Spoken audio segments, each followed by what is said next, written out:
Welcome, everyone, to our continued coverage of Axiom Mission 3, also known as AX3. Hello, I'm John Rackham, Spacesuit Ventilation Lead for Axiom Space, based in Houston, Texas. And I'm Kate Tice, Senior Quality Systems Engineering Manager here at SpaceX. This webcast is a joint broadcast between NASA, SpaceX, and Axiom Space, and we're going to be talking you through the events of Dragon approaching and docking with the space station and carry our coverage through to the welcome ceremony that awaits the crew once they are on board the space station. The AX3 mission officially started on Thursday, January 18th, when the Axiom crew lifted off from Kennedy Space Center's historic pad 39A at 4:49 p.m. Eastern Time. Our four-person, all-European crew will experience up to 14 days on board the International Space Station. The crew inside Dragon Freedom is now in position just outside the keep-out sphere around the International Space Station, approximately 420 kilometers above Earth. They are awaiting the approach initiation burn that will be the first of several steps that incrementally guide them to the International Space Station. And the Crew 7 Dragon spacecraft, known as Endurance, will be there to greet Dragon Freedom when it arrives. Dragon Endurance docked with the space station back on August 27th, 2023 at 9:16 a.m. Eastern Time for its 6-month stay. So very soon, we're going to have 2 Dragons up at the station. With that, let's head over to NASA's Gary Jordan for a closer look at Dragon's flight to the International Space Station. Hey, Gary. Hey, Kate. Hey, John. So great to be with you to welcome Dragon Freedom and the AX3 crew aboard the International Space Station. I'm here at the NASA Johnson Space Center in Houston, Texas, in the International Space Station Flight Control Room. Teams here in joint operations with the teams over with you in Hawthorne, working together to bring Freedom and the crew to dock with the International Space Station. We are just minutes away from the approach initiation burn to take us into the approach ellipsoid. The teams have pulled go for that and have tested out the big loop communications. But of course, the journey to get here has been quite a journey since launching on January 18th. It all started with the phase burn, the first of 5 major burns to bring Dragon Freedom closer to the International Space Station. Dragon raised its orbit using the Draco thrusters over the past day as it chases down the space station. After that, the boost burn took place. Boost burn put our crew in an orbit where Dragon's apogee, or the highest point, was 10 kilometers lower than the station. SpaceX here.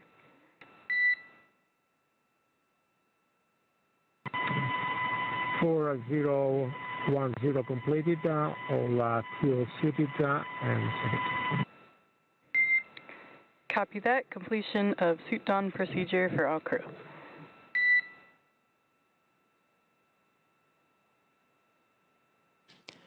Pilot Walter Villadei confirming that the crew is suited and in position for that approach initiation burn expected here in just about 6 minutes. This is one burn of several that has brought the crew closer to the station. We reviewed the phase burn, and of course the boost burn was the one after that brought the Dragon to the 10-kilometer point that is lower than the station, or at least the Dragon's apogee. From there was just 3 major burns left before integrated operations and Dragon's final approach. After boost burn was the close burn. The close burn brought Dragon on roughly a co-elliptic orbit with the International Space Station, so that means it was maintaining that 10 kilometers lower than the station the entire way around Earth. That's in contrast to only being 10 kilometers lower than the station during the just the apogee, or the highest point achieved by the boost burn. 8 hours after that was the transfer burn, executed the 4th major maneuver where we raised Dragon's apogee, or the highest point of its orbit, to just be 2.5 kilometers lower than the International Space Station. Finally, we rounded everything out with that final co-elliptic burn to once again maintain that consistent orbit lower than the station at that 2.5 kilometer point. Now, that final co-elliptic burn executed and brought Dragon just a little slower than expected, so we'll be tracking a docking time a little later than originally advertised. Right now, we're aiming for 4:40 a.m. Central Time. And of course, we're tracking towards that approach initiation burn in just about 5 minutes. Now that's the final stages of Dragon's rendezvous with the space station. It's also where, like I mentioned at the top, we start integrated operations between the Dragon control teams here in Hawthorne, as well as the space station flight controllers here in Mission Control Houston. The teams will transition to integrated operations have transitioned to integrated operations roughly 45 minutes prior to approach initiation. So during the approach, SpaceX flight controllers will work in tandem with the NASA team here in Houston to activate and test out a number of systems on Dragon, including the bidirectional communications with the C2V2 system, which stands for Common Communications for Visiting Vehicles, and sets up a data stream from Dragon to the station, giving another path for Dragon's telemetry to come to the ground and give an additional command capability to astronauts aboard the station. They'll also maneuver Dragon to the proper attitude and initialize the navigation sensors used for the methodical approach to station. Now we're tracking down to approximately 3:10 a.m. Central Time, where the Draco thrusters will fire on Dragon for the approach initiation burn. And that brings Dragon from about 2.5 kilometers below the station and just 7 kilometers behind it. Then it will swing Dragon up until it's about a quarter mile, which is about 400 meters directly below station. So this maneuver will also move Dragon inside one of 2 checkpoints around the station that requires a set of go-no-go poles with the different control teams. The first checkpoint is called the approach ellipsoid, as you might hear it called, the AE. It's an imaginary shape measuring 4 kilometers by 2 kilometers by 2 kilometers, essentially a large 3-dimensional oval. Before Dragon is given permission to move inside that approach ellipsoid, the capsule is configured to be on what's known as a 24-hour safe trajectory. This means that if Dragon lost all control to the thrusters, it would be at least 24 hours before its trajectory would move inside that approach ellipsoid. Now, once Dragon arrives at the 400-meter mark below the station, it'll be on what's called waypoint 0. This will be the first checkpoint during our approach. The vehicle can hold there at 400 meters, but if all systems check out, we'll continue on to waypoint 1.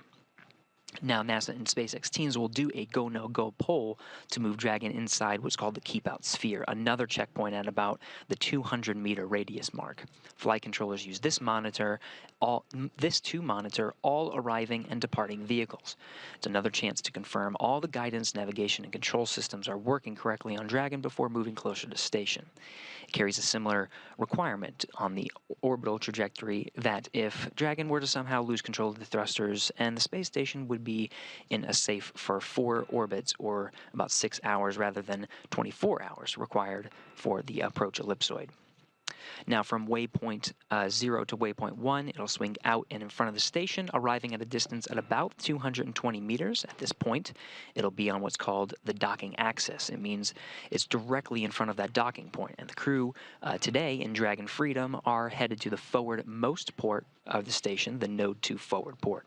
That's where Dragon docked for the crewed missions, many of the crew missions so far, and where one of the 2 international docking adapters are located, the other being the zenith or space-facing side.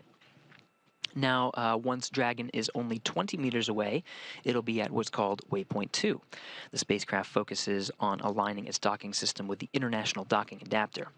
Now, as we get closer to that docking ring, the International Docking Adapter, we may hear the call-out CHOP. This stands for Crew Hands-Off Point, a little less than 30 seconds before docking. At this point, any aborts would have to be done automatically by Dragon.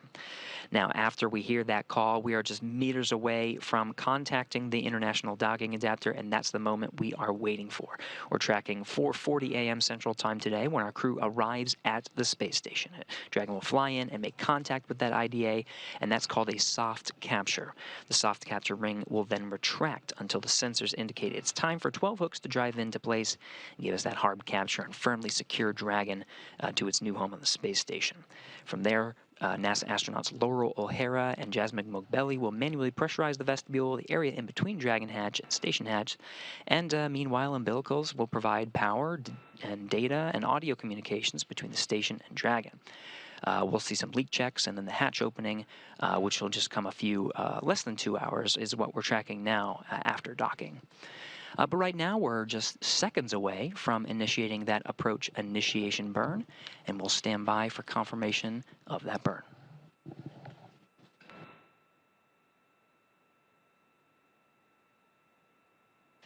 And confirmed, Dragon is in approach initiation. Draco thrusters are now firing.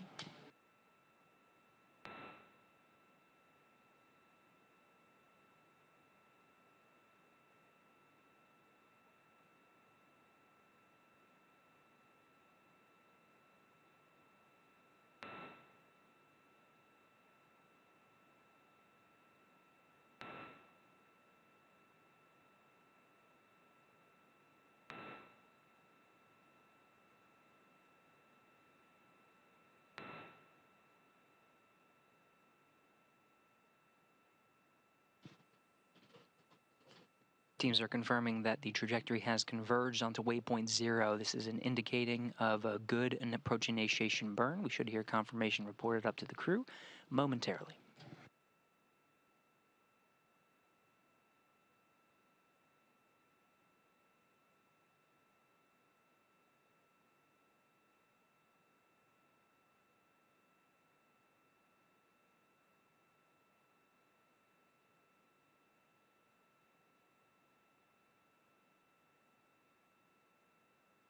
Again, waypoint 0 is a mark that's roughly 400 meters directly below the International Space Station. At this point, the Dragon is inside the approach ellipsoid, but just outside what's called the keep-out sphere.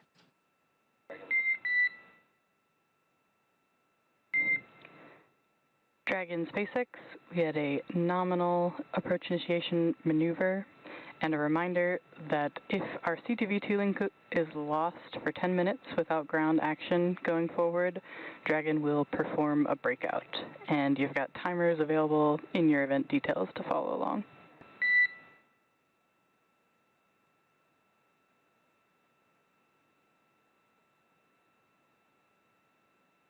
SpaceX Dragon on a big loop, recap. And copy Dragon, just reiterating on the big loop, that was a successful approach initiation burn and proceeding into approach 0 shortly.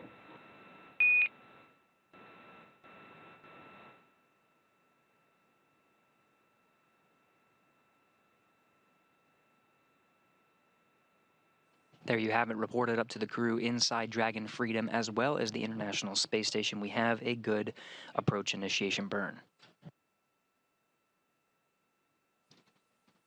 Now, you heard that communication on what's called the Big Loop.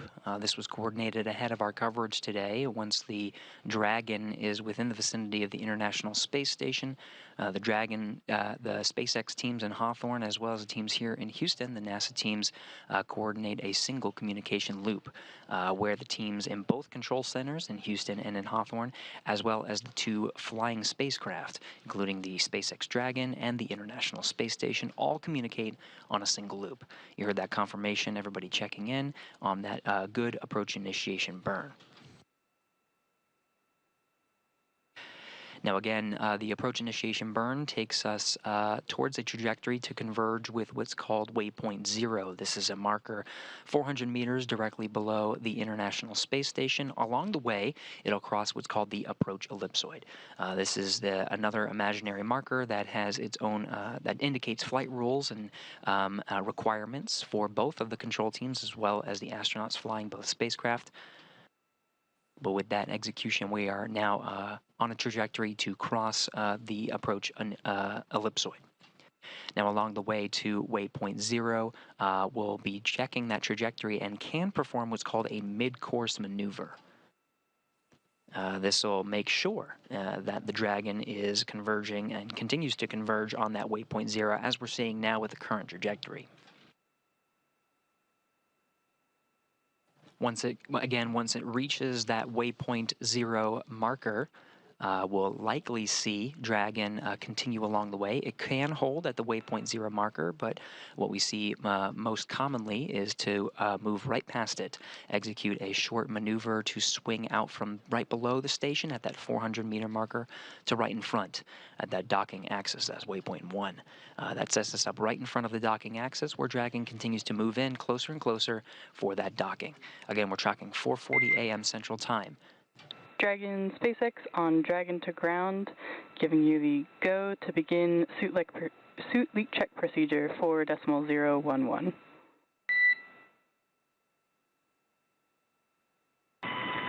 SpaceX Dragon on Dragon to ground in work.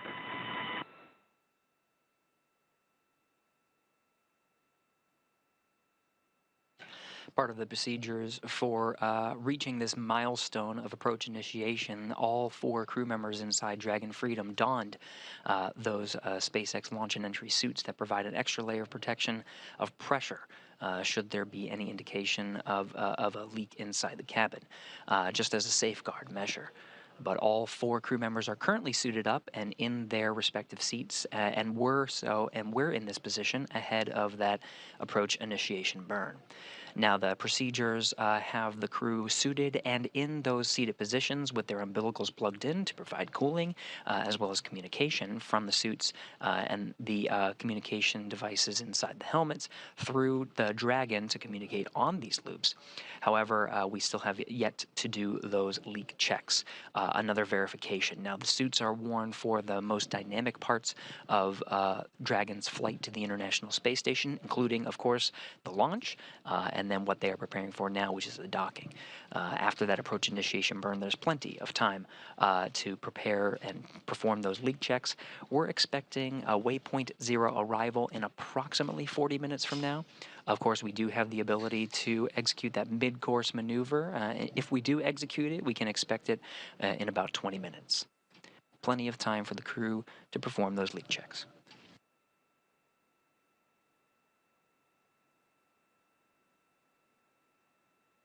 Of course, this is a joint operation, so we have the 4 crew members inside Dragon Freedom, the Axiom astronauts, heading to the International Space Station to conduct their short private astronaut mission, just 2 weeks aboard the International Space Station. But we have long-duration expedition members aboard the station now. And they are preparing for the arrival of the private astronauts to the International Space Station. Currently timelined for today, Saturday, to support the rendezvous operations, we have NASA's Laurel O'Hara and Jasmine Mogbelli. So they're using a special tool to monitor Dragon's approach. They are 2 of the crew members you see in the front there, next to Commander Andy Mogensen, who is from a European Space Agency astronaut to the right. Ready for suit check.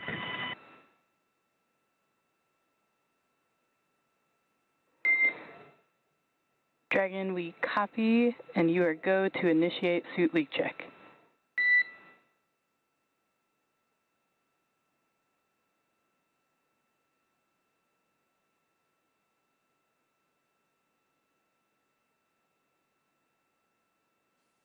You're seeing a view of the flight control teams in Hawthorne. These are the SpaceX team that are supporting the flight of Dragon Freedom and the Axiom crew inside.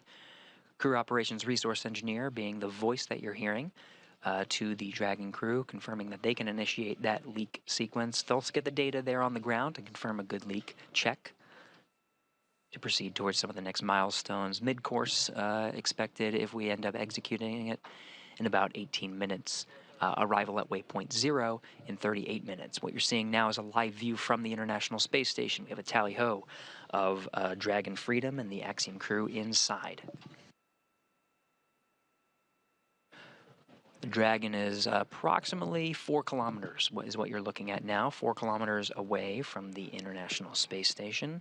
Space Station is orbiting in an orbital daytime as well as Dragon. We're just east off the coast of Argentina on the South Atlantic Ocean.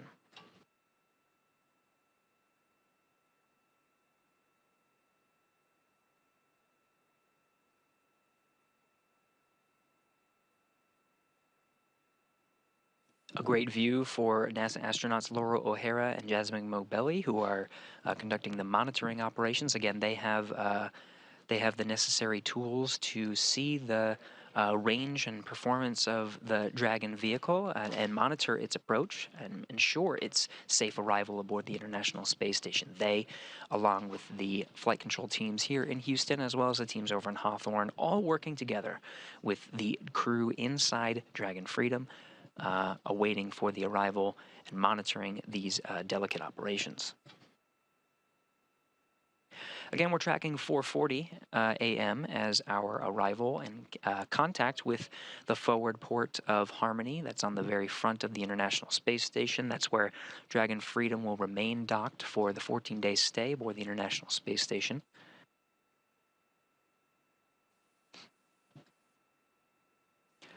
Laurel and Jasmine will work in tandem to open up the hatches and pressurize the what's called vestibule. This is the space in between where Dragon arrives, and the hatch of Dragon and the hatch of the International Space Station. That space, that vestibule area, is currently at vacuum, so they'll bring it up to pressure to match the pressure of the International Space Station as well as Dragon.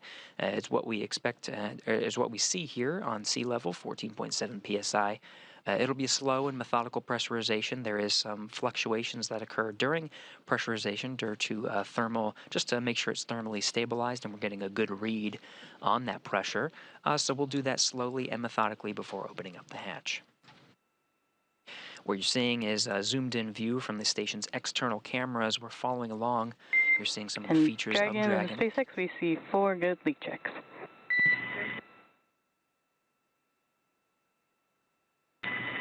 SpaceX Dragon, we do confirm, we see the same.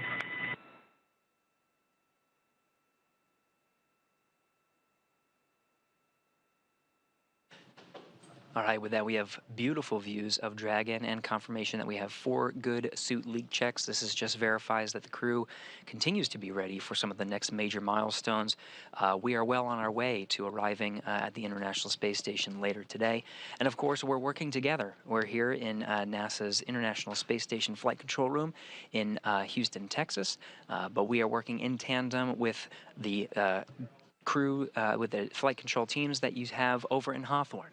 Let's go back over to Hawthorne with Kate and John to check in on the crew and what's happening over there. Kate and John. Excellent words, Gary. Thank you very much. Yeah, as you can see there on your screen, that is a beautiful shot of Dragon with our 4 Axiom crew members inside. And with that, while we wait for Dragon and the AX-3 crew's arrival at the space station, let's go ahead and meet that crew that's on board. The commander of our flight today, Michael López-Alegría, or MLA, is no stranger to Axiom missions, Dragon, or the space station.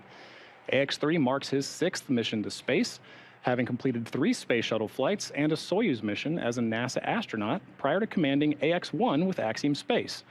Today, when not in low Earth orbit, MLA serves as Axiom Space's chief astronaut.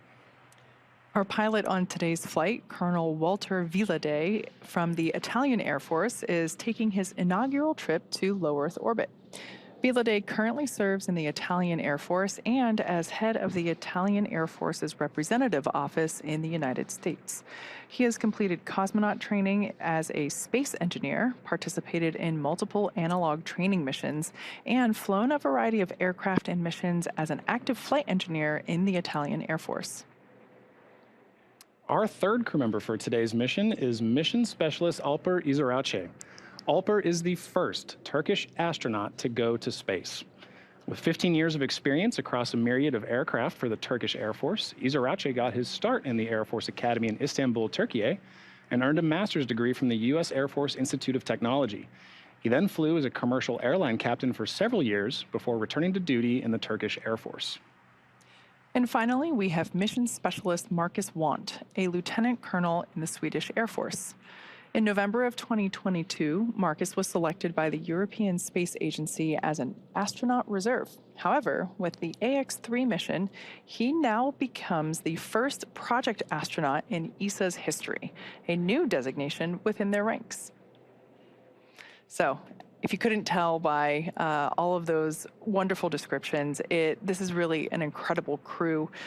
They are so well prepared for spaceflight, even though only one of them has been to space before. They're all really well trained, and all these years of experience really speak for themselves. It really does, and it really just shows the breadth and the caliber of this crew and how prepared they are. This is the first all-European crew. They're representing 5 nations across them, and with that, they're helping to expand low Earth orbit. All right, now let's talk a little bit about how they got to this point today. So on January 18th, starting their mission, crew wrapped up their pre-flight quarantine phase as they flew. You can see there from their quarantine facility. got on board their helicopter and flew to their launch pad. You can see them coming over the Cape right there and enjoying the trip, I think, looking at their vehicle for the first time. So fun. Yeah, I can't imagine what's going through their minds right now. You can see a mix of just pure joy and real solemnness as they get to greet their families and wave goodbye to them before suiting up in the LLF. And that's really where we hand over to SpaceX. I love that they were able to fly around the launch pad before getting turned over to the SpaceX crew, which is what we see here. We put them in the Teslas and we drive them over to the Falcon support building, which is where our suit-up room is located. And here we see them walking out of that building after completing suit-up. This is a nice moment here where we get to really see them as their crew on launch day for the first time. They then get back in those Teslas and drive up the about half-mile distance from the Falcon support building up to the launch pad. And these Teslas are actually outfitted with cooling systems within it. So the umbilical cord that they plug into while they're in Dragon, they also get to plug in here as well to help keep some cool air flowing through the suits during this short drive. They then get out of the vehicles. Wow, big smile there. And coming up is one of my favorite moments of launch day. Just this view that they get, and it's the first opportunity that they have to see the vehicle up close on the day that they're going to ride that vehicle into space. You're right, and you can see the crew there so happy. Commander Michael López-Alegría and pilot Walter Villadei, and then our mission specialist Alper and Marcus just enjoying their walk down to their vehicle. Yeah, so once they got in, into Dragon, we have this moment here. Yeah, the successful launch at 4:49 p.m. Eastern Standard Time. Such a beautiful liftoff. It's and again, gorgeous. this is from pad 39A, which is, it's a historic launch pad. This is the launch pad where humans first went to the moon. So I love seeing human spaceflight continue from this location. Especially on a picture-perfect day like that. Yeah, it was really great.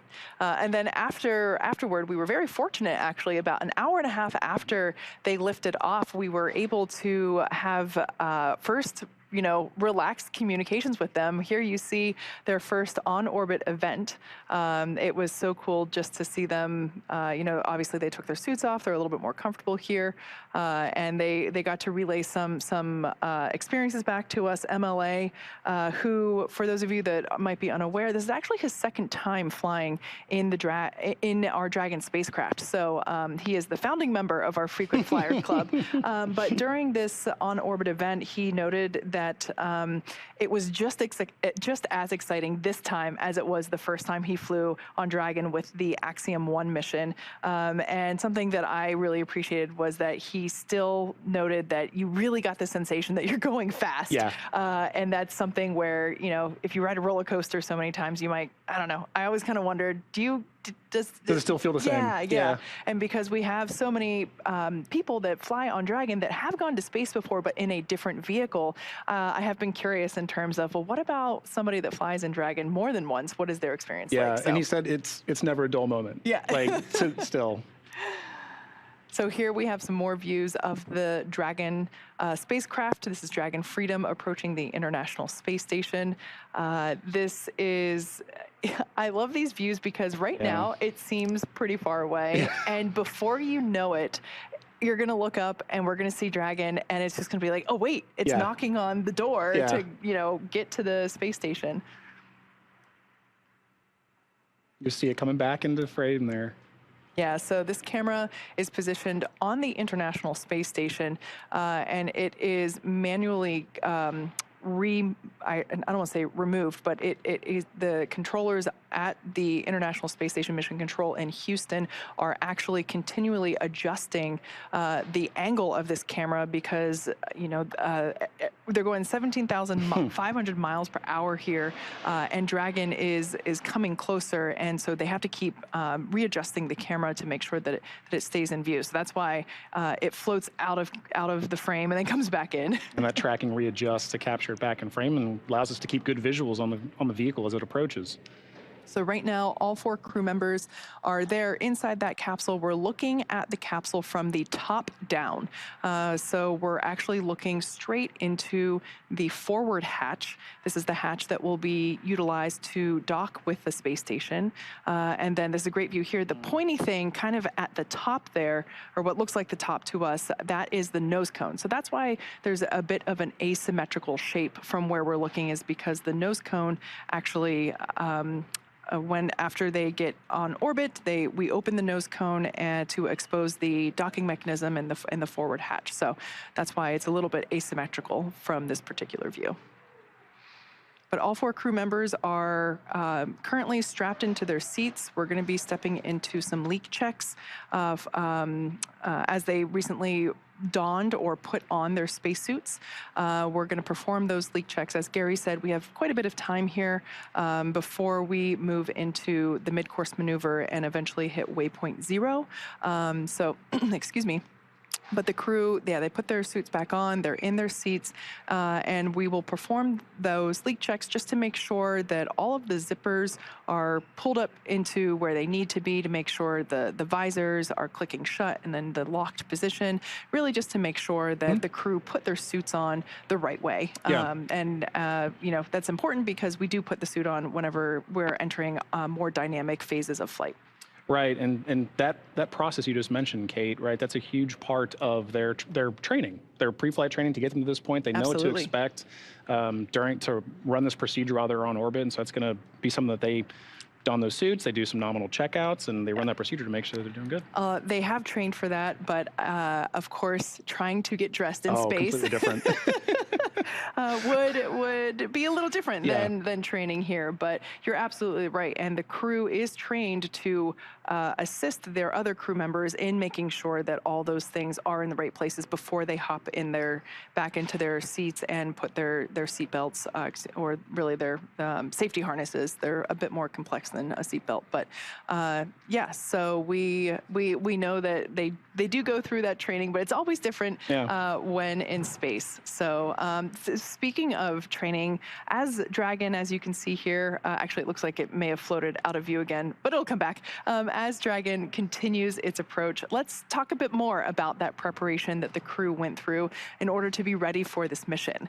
Altogether, the Axiom 3 crew spent about 35 days training inside Dragon, and crew members individually received additional training specific to their role, learning SpaceX protocols, International Space Station systems, and preparing for all the science and outreach activities that they'll be conducting while in space. So you can see here the crew training here at our Hawthorne training centers to prepare for their mission. Our teams here at SpaceX spent the last several months teaching the crew about orbital mechanics, how to live in microgravity, and running simulations of full missions from inside our Dragon training vehicles like the one you see here.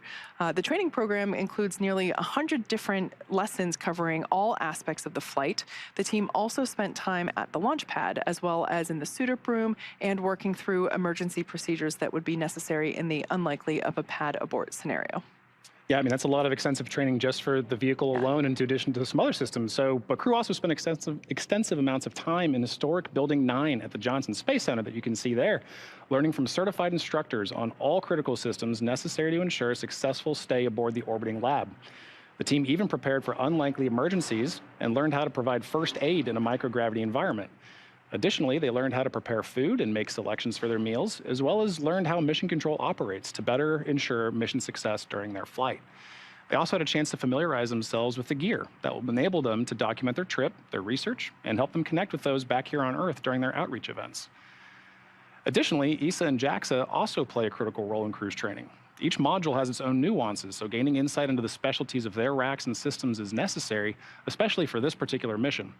Extensive training on station navigation, on-orbit familiarization, emergency response scenarios, and repetition of walking through processes and procedures all help ensure that crew maximizes every second that they have during their flight.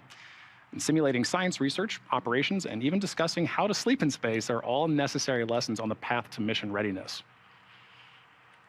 And with that, the National Outdoor Leadership School, or NOLS, provides a unique Earth-based experience for many astronauts before they fly. This is really a bonding experience for crew, which I just love. It can't be overstated how much teamwork factors into every aspect of their mission. And this training in particular really aims to thoroughly establish that between the crew. Here they focus on survival skills, resilience, leadership, followership, and overall teamwork to ensure they really are more than just passengers on the same rocket. The camping and outdoor adventure provides a solid foundation for the team to build on throughout their training. Knowles was definitely a highlight of this crew's prep and training, and you can hear it in their voices and see it in their faces when they speak about each other, that they really feel like a family after this, and that's a critical component to build that trust between crew members. Now, you can't fully, truly experience flying into space until you fly into space, but some really unique tools have been developed on Earth to provide the closest experience possible. Altitude chambers can challenge the body with oxygen deprivation in a controlled and safe manner, and human-sized centrifuges send the crew members for a spin to simulate the G-forces that will be experienced by the body during launch and re-entry. It can be a bit nauseating at times, but it does help the crew know exactly what to expect and be as prepared as possible for what launch day holds. Now, at the end of it all, there's a mission patch celebration of celebrating their training, and this has been a tradition since the earliest days of spaceflight.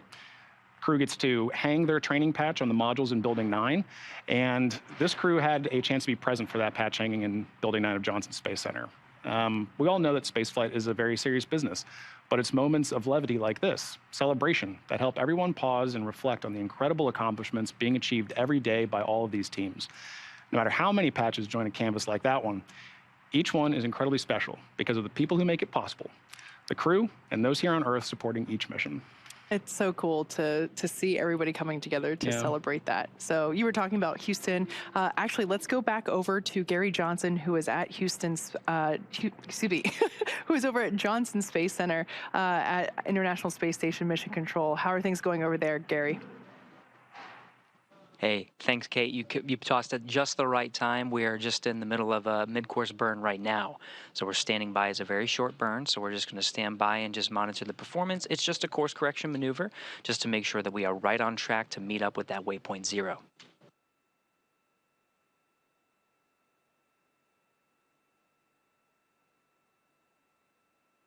And we're hearing good callouts. Trajectory has converged onto waypoint 0.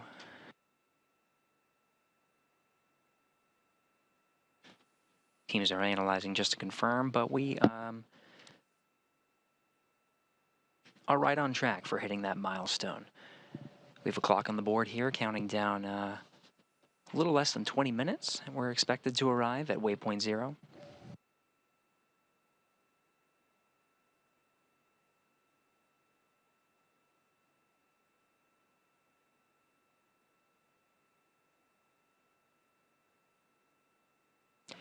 Getting beautiful views of the Dragon capsule. Since we last talked from Houston, we're now more than halfway from our original distance. We checked in last at 4 kilometers. We're now just a little bit more than 1 kilometer away. You're seeing the Dragon making its slow and methodical approach to the International Space Station. Space Station right now is flying SpaceX on the big 267. loop. Nominal mid-course maneuver complete, and the trajectory has converged on waypoint 0.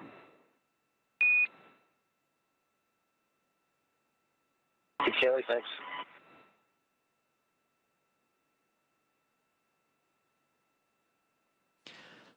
From the SpaceX mission control teams over in Hawthorne, crew operations resource engineer, the voice that you're hearing from Hawthorne to the Dragon crew confirming that good mid-course maneuver.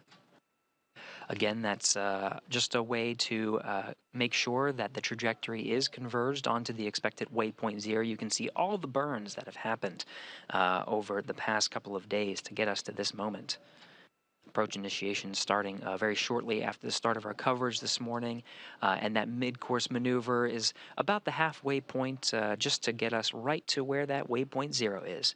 That 400 meters that you're seeing is directly below the International Space Station.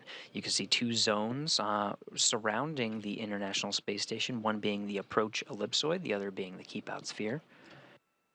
each with their own set of flight rules, but once we reach waypoint 0, we'll swing out right in front of the International Space Station, just outside of that keep-out sphere, not entering until we get the all-clear.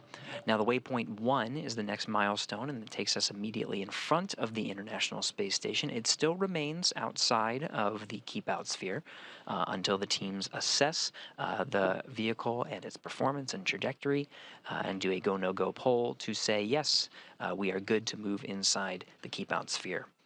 Now, in a short loss of signal with the video from the International Space Station, we can expect intermittent gaps in our video, but the flight control teams have done a good job of securing pretty continuous coverage through the duration of our coverage from Station Houston on the big loop for Laurel and approach monitoring.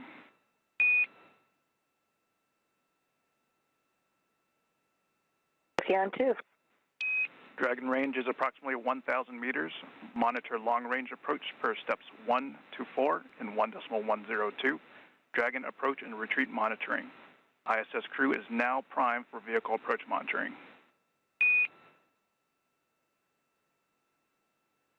Copy, ISS is prime and we're stepping into the procedure.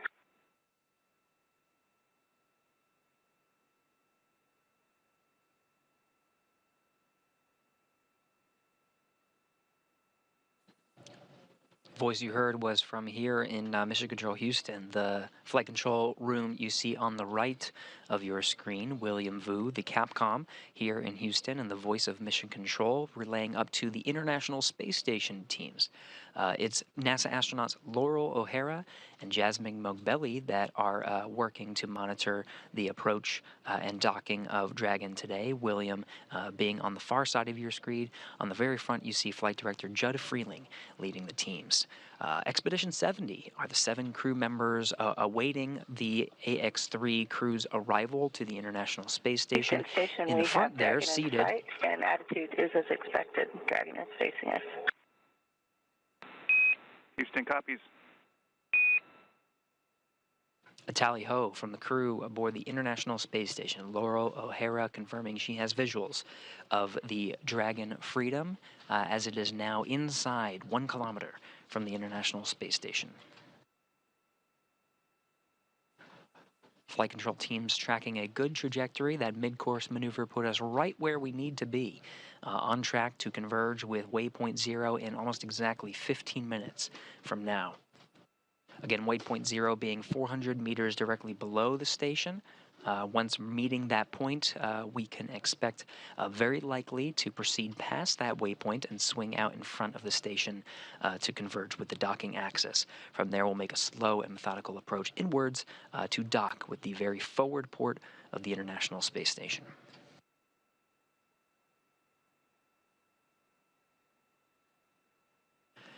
International Space Station and Dragon Freedom are currently flying 264 statute miles over the South Indian Ocean, just east off the coast of Madagascar.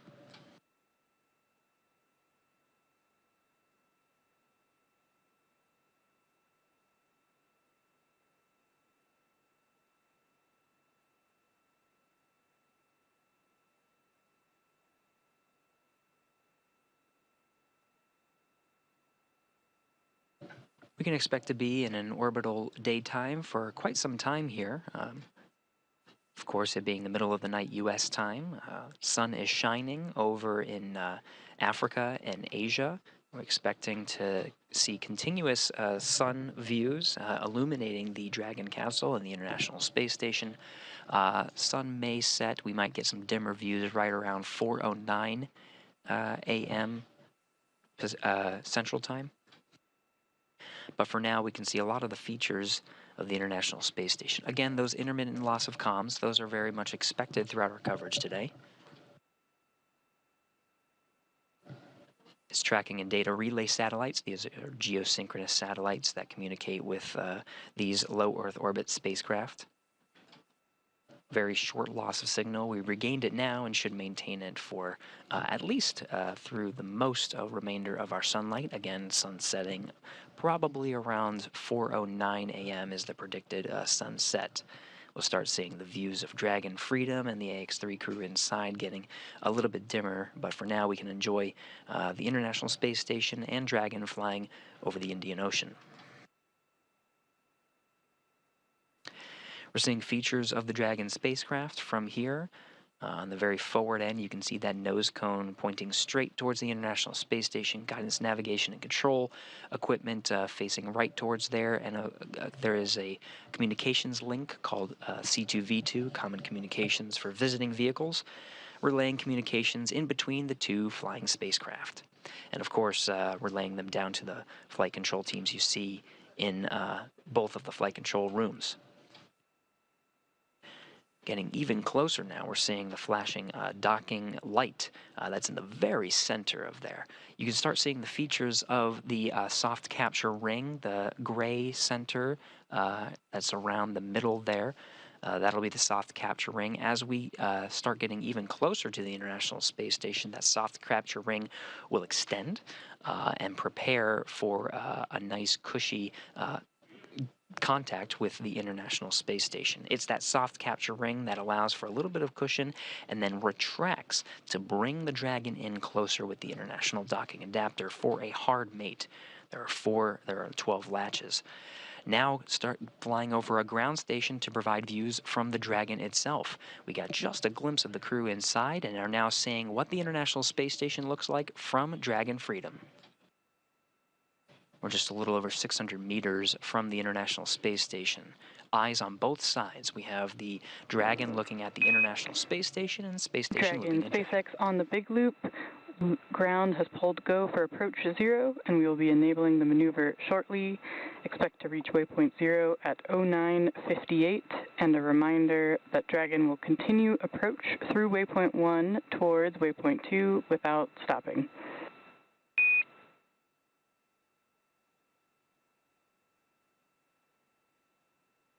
SpaceX Freedom, we copy all.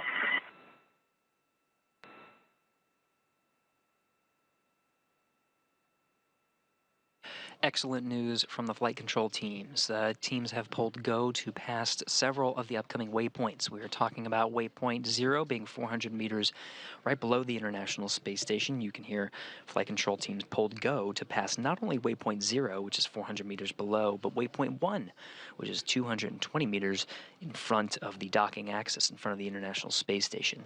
This means we're inside the approach ellipsoid now, and we're go to proceed past those two waypoints, no stopping. So right when we reach that 400-meter mark, we're going to swing right out in front of the International Space Station to that 220-meter mark, and then slowly and methodically start pushing in. Waypoint 2 is only 20 meters away from the International Space Station. A commanded hold can be issued if necessary. However, there is another scenario where the Dragon will simply pause for just a few seconds to switch modes to approach from waypoint 2. So it'll just pause for maybe about 30 seconds before proceeding in. But again, flight control teams will assess Dragon's approach and performance along the way, and does have the ability to command a hold at 20 meters just to wait and make sure conditions and systems are good before proceeding in for that docking. So far, so good, though. We're tracking a trajectory that takes us in for that expected docking time of 4:40 a.m. Central Time, a little less than an hour from now.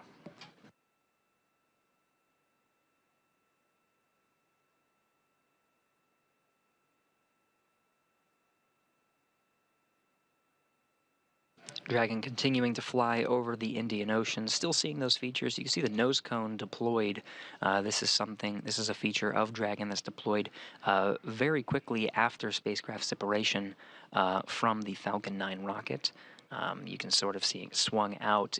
When it does so, it exposes the docking ring and the docking lights, which you see flashing, but one of the primary reasons it needs to unfold are those 4 forward bulkhead Dracos.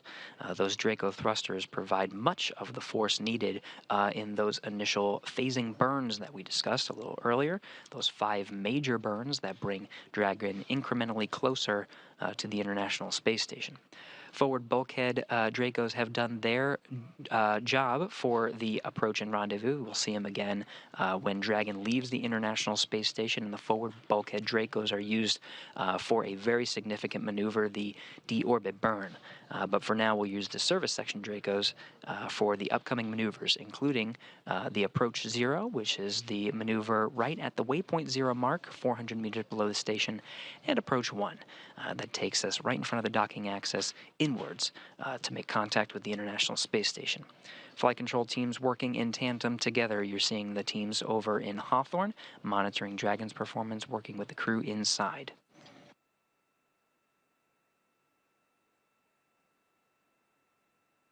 Great views of the International Space Station, only 500 meters away at this point, and you can start seeing the features that make it seem as though the Dragon is right underneath. We're almost there, about 7 minutes away from waypoint 0. This is about what 500 meters looks like. Right now we're over the North Indian Ocean. We're about to cross the southern border of India here soon. Still in an orbital daylight, expecting that sunset in a little less than 20 minutes.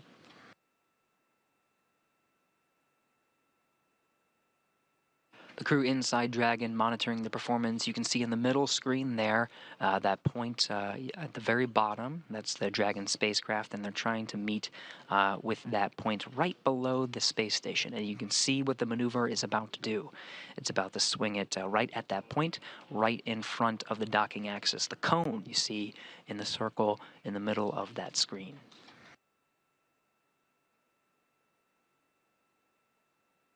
Features of the International Space Station becoming a bit more prominent. The solar arrays on both wings of the space station, to the left and to the right. The forward port, where Dragon Freedom and the Axiom crew will be docking, is at the very tip of this view here. That is the Node 2 forward port, International Docking Adapter. Dragon, again, will swing from this view from the bottom right out in front to meet with the docking axis.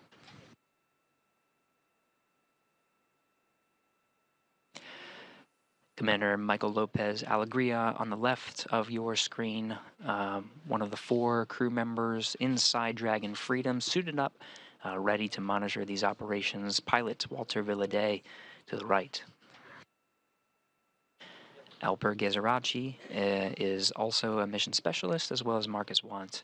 The 4 crew members make up the Axiom Mission 3 crew, headed to the International Space Station for a 14-day stay.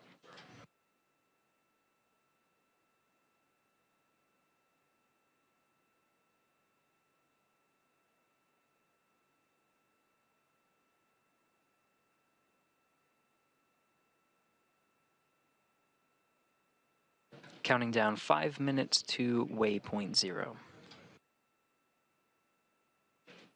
3:58 is the approximate time of executing that approach maneuver. Again, it's the service section Dracos on the outside of the Dragon spacecraft that will take it, that will be fired and make sure that the Dragon converges to waypoint 1, again, right in front of the International Space Station.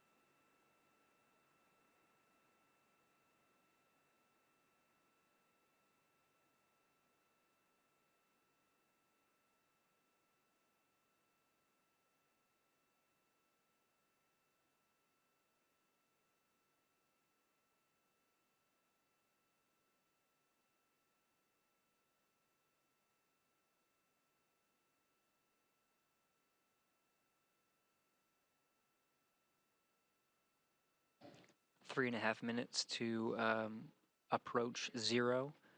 That's the waypoint marker. We're getting views, continuing to get views from the ground stations, providing that video from the Dragon spacecraft, and of course continuing to get great views from the International Space Station. We're now flying over India. Right there you're seeing the southern coast of India. Dragon and International Space Station flying. We see range less than 400 meters and attitude as expected. Houston copies.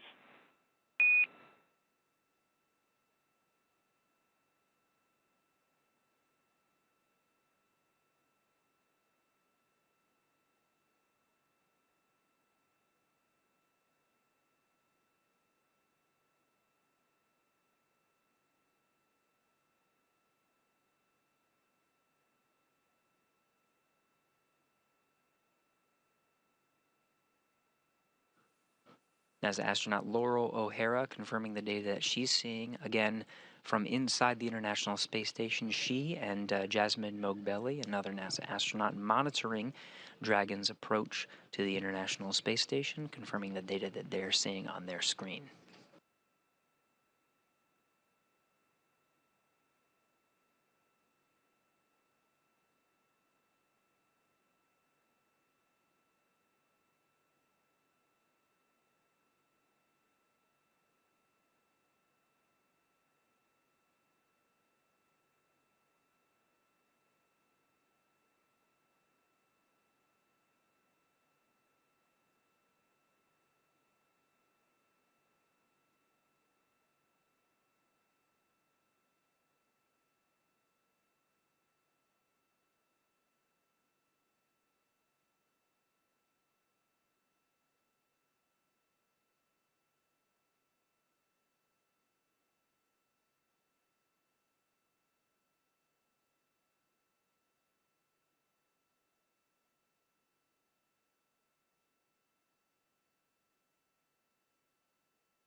External cameras on the International Space Station continuing to track Dragon Freedom.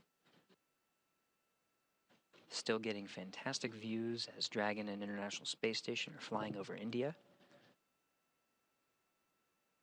Dragon is inside 400 meters, just waiting for confirmation of that waypoint 0 and approach 0 maneuver.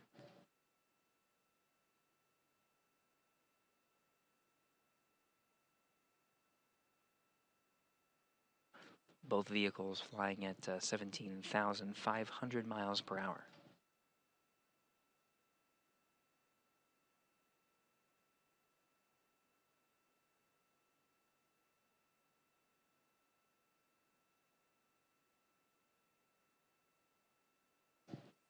And we're just seconds away from converging on waypoint 0, standing by for that approach maneuver.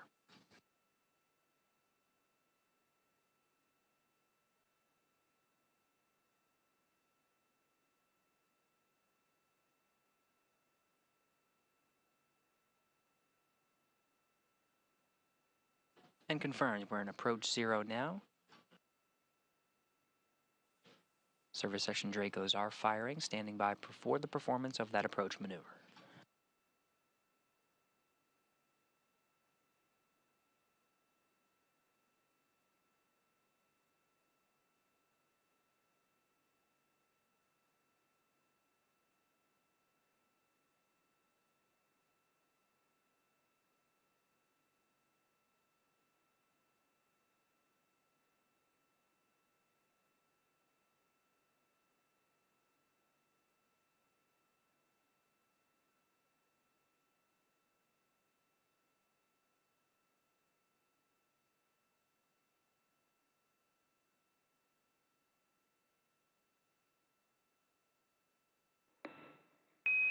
Dragon SpaceX on the big loop. Approach 0 has started and the trajectory has converged on waypoint 1. You can expect arrival at waypoint 1 at 1025 UTC.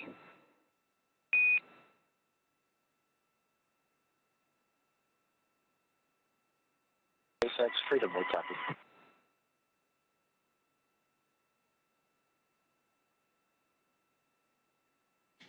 And with that, the teams have confirmed a good approach 0. That was a good burn, and we're converged onto the next waypoint, waypoint 1, being 220 meters right in front of the International Space Station. The read from the crew operations resource engineer to the crew aboard Dragon Freedom confirms that we're looking at 4:25 a.m. Central Time for that expected arrival time at waypoint 1. Again, the teams have polled a go, no-go for passing those two waypoints, waypoint 0 and waypoint 1. So we'll see a maneuver very similar to what we've seen for waypoint 0, where once we reach that waypoint, the approach maneuver will be immediately executed. No hold is expected. However, teams will continue to monitor their performance. Everything's looking good so far. With that, we're just about 25 minutes away from that waypoint 0. So why don't we toss it back over to Hawthorne and check in with the teams over there, Kate and John.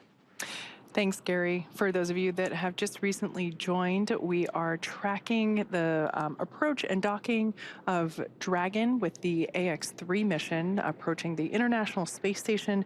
We do expect contact to occur around 2:40 a.m. Pacific, so coming up in about 40 minutes from now. Everything is going really well so far. We are now just past the 400-meter mark, or waypoint 0, heading toward the 220-meter mark, waypoint 1.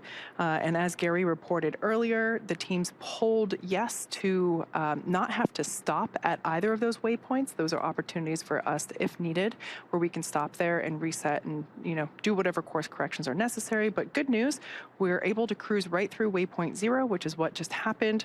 We're going to be able to go straight through waypoint 1, which, as I mentioned, is about 220 meters away. So it's safe to say AX-3, they're cruising this morning, which is great. I'm sure that they are so excited. This journey has been about 36 hours or so since they lifted off. Gosh, I guess that was not yesterday, but the day before.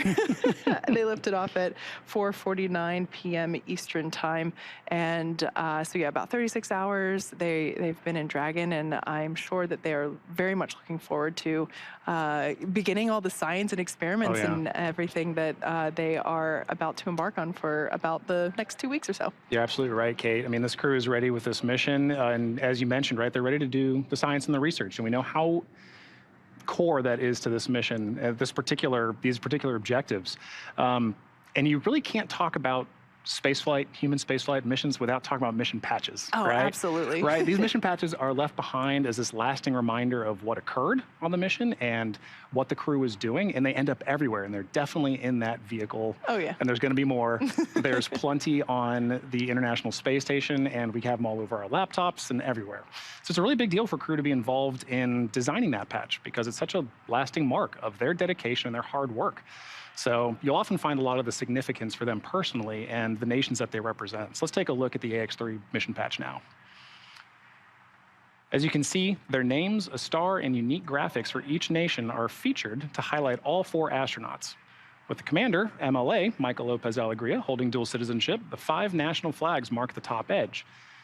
The destination, the International Space Station, is the anchoring element in the middle. And what I love about this is that all 4 of them are pilots, and that image of the space station there looks like pilot wings. Very cool. Yeah, I love that. On the bottom, you see the phrase plus ultra in Latin, which means further beyond, and this is the mission's motto. So all of this together builds on the patch's theme of exploration and its slogan, exploring further without borders. I love how each patch is personalized to the crew. It's not just about designing something that looks cool, right? Of course, everybody wants cool mission patches, but I just really appreciate when there's so much thought put behind the design. Yeah, it's an opportunity for crew to really think about, like, why are we doing this? And what does this mean to us together? And you can see that in the AX-3 patch. You can see it in all mission patches. That's what you hope to get out of it. Yeah. And like you mentioned, the reflection of that they're all pilots. I just love that cohesiveness. I know. Reflected among them. And in line with cohesiveness, there are many teams supporting that 4-person crew. We can see here on our screen, they are getting closer and closer to the International Space Station, like we mentioned before. They passed waypoint 0, which is 400 meters away, so they are getting closer. But the teams all around the globe that are supporting this mission, there are critical positions in each of those places. So here at SpaceX Mission Control, or MCCX, that's the view that you see there on your screen. This is the control center we have here at SpaceX headquarters in Hawthorne, California. We have a position called CORE, which is the Crew Operations Resource Engineer. That is the voice of communication to the, actually there you see there, this is our core for today. That is Celie Grossman, and she is the primary voice in communicating, really the only voice in communicating from SpaceX ground to the crew, and this position is held all through all these dynamic phases of flight. It's very similar to Capcom at Mission Control Houston, which stands for Capsule Communicator. That is basically ground to ISS. Also over at Houston Space Center, we have the flight director that sits next to Capcom. I actually hear a live view of our flight control center. Of the Flight Control Center at Mission Control Houston. This is where Gary is reporting from whenever we go back to him. But the flight director is there next to Capcom, and that person leads the team through.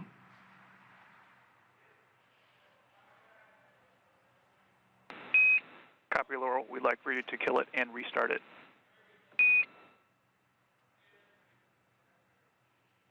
And work.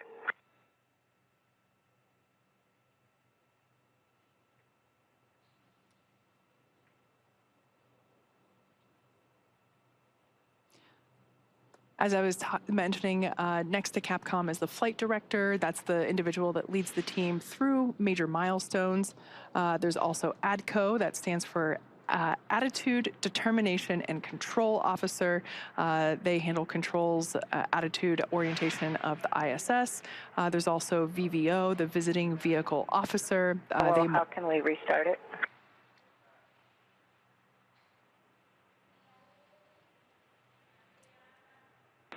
Checking.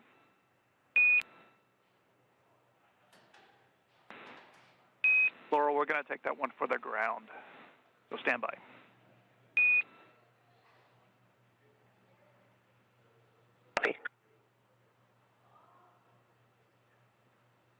So I believe that was Capcom. As I mentioned before, that is the primary voice from Johnson Space Center here, Houston Mission Control to station. And then, of course, there's the flight surgeon, keep continuing to talk about these key roles. Flight surgeon, it's basically, the person that the crew regularly speaks to for scheduled chances of medical conferences. So this is a standard part of spaceflight where we're checking in on the crew and making sure that they're feeling well, and if they're not, assisting them to make them feel better.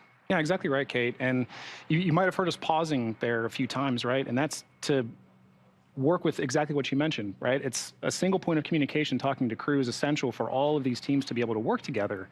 And it's important to have groups like CORE, disciplines like Capcom, to be those single points of voice so that crew and ground teams can work very efficiently together.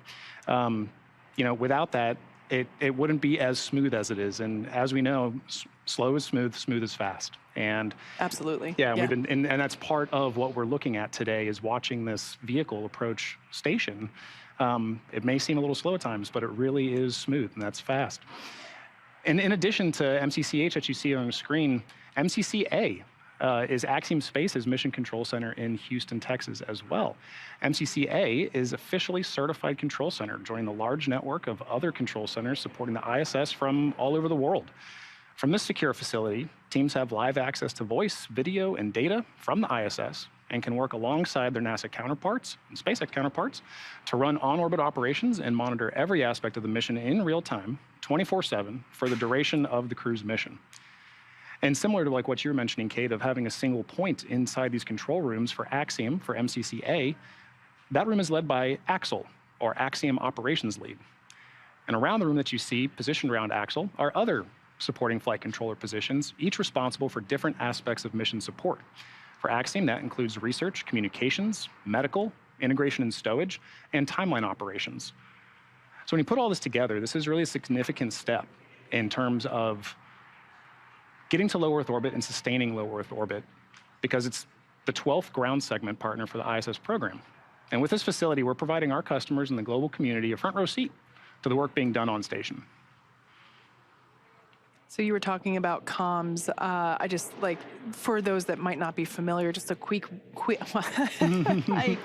rundown of what that is that we're hearing. We often start with the Quindar tone, which is that unmistakably unique sound. Beep. Yeah. Yep. And so that is the indicator that some sort of comms is going to occur. So we try to really listen for that. And as soon as we hear it, we try to go quiet to make room for those comms.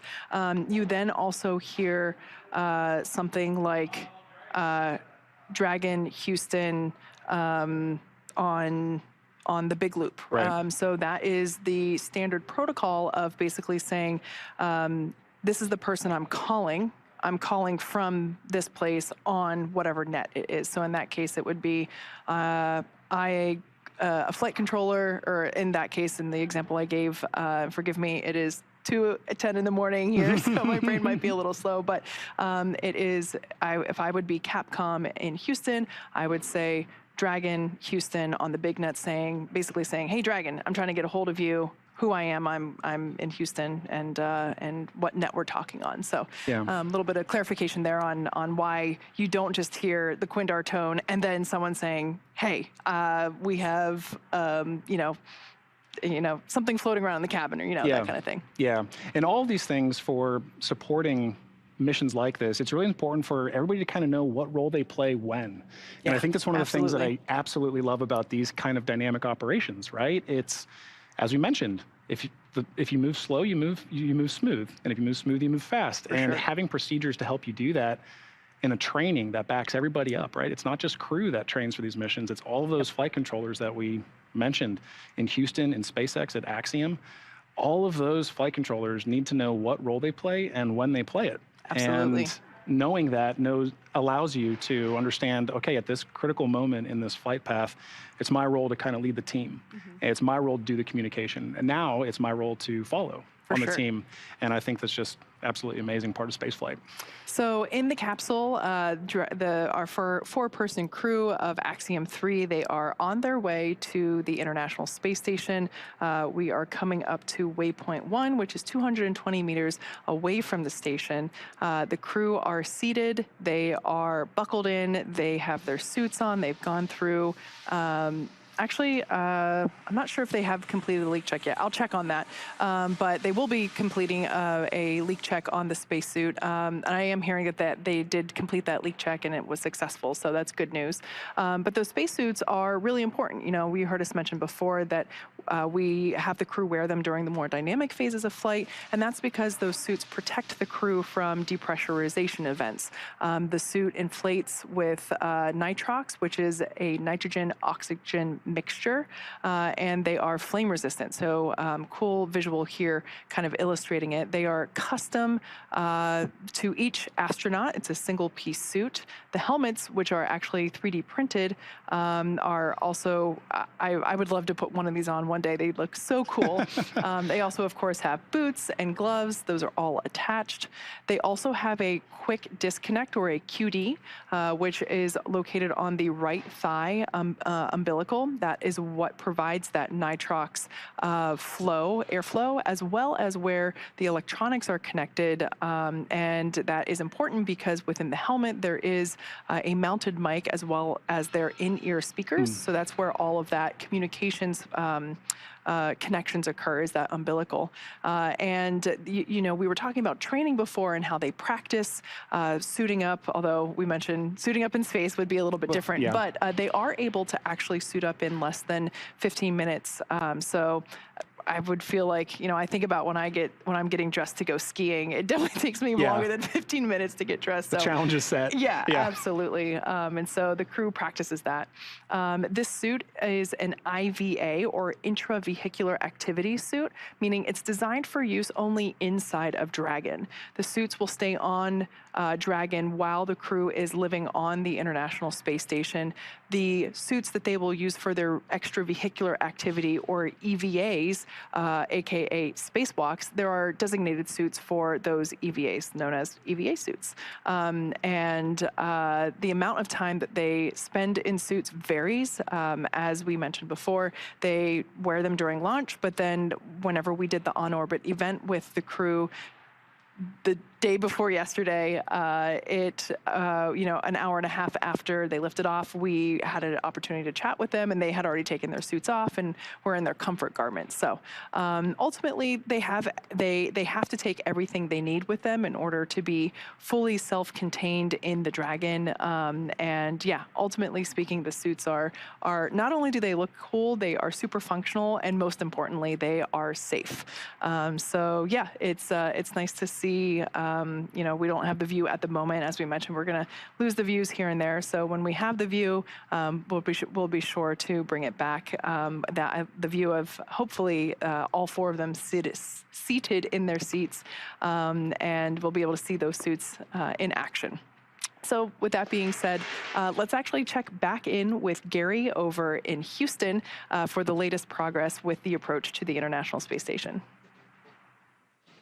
Hey, thank you, Kate. Thank you, John. Yeah, we're monitoring inside 10 minutes from reaching that waypoint 1. Now, the teams in Hawthorne and in Houston are currently talking through some options. We talked about passing that waypoint 1. That's still part of the plan, but right now we're under active discussions to potentially hold outside of the keep-out sphere. Now, that waypoint 1 is 220 meters in front of the docking access. About 180 meters is right at the cusp of that keep-out sphere. The teams may elect to command a hold right around that area just to assess that everything's in tip-top shape before they proceed. So again, we're tracking inside 10 minutes, about 9 minutes from reaching that waypoint 1. The plan is to execute the approach 1 maneuver. That's just firing the Draco thrusters to proceed into the docking access, but instead of crossing into the keep-out sphere, we'll go ahead and command a hold at about 180 meters. So we're still following along, still gathering the data. Teams are still discussing, but we are good to proceed past waypoint 1, and we'll continue to discuss.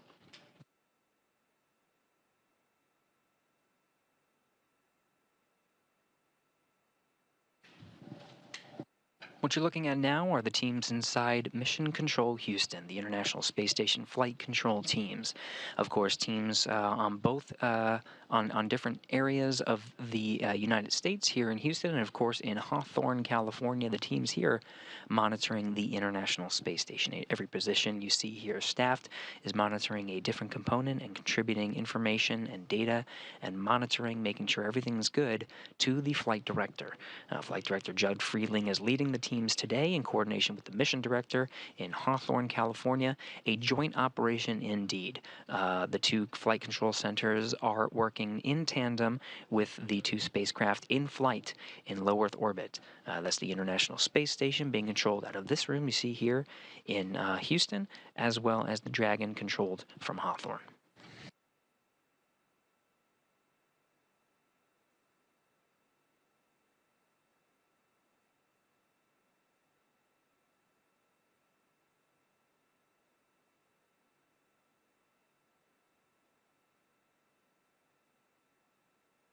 You see the screens at the front of the room are a little bit dim. We're right now in an orbital nighttime as we continue to orbit the Earth 260 statute miles over the North Pacific Ocean.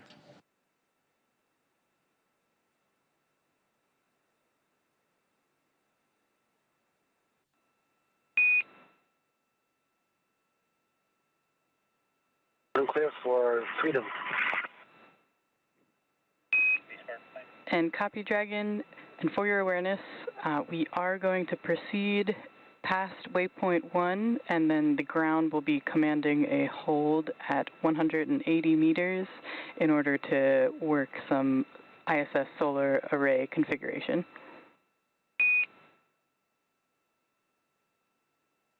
We will hold at 180 meters, and be advised that in your last transmission we picked up an echo.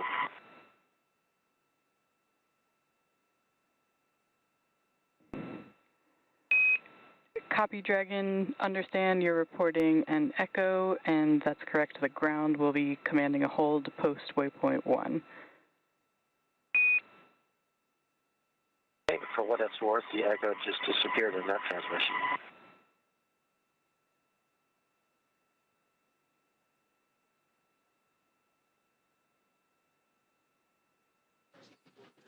We're getting views from inside the Dragon cabin. It was Michael López-Alegría, the voice from inside Dragon Freedom, commander of the Axiom crew. He's confirming what we did report and the flight teams did discuss, proceeding past waypoint 1 and commanding a hold.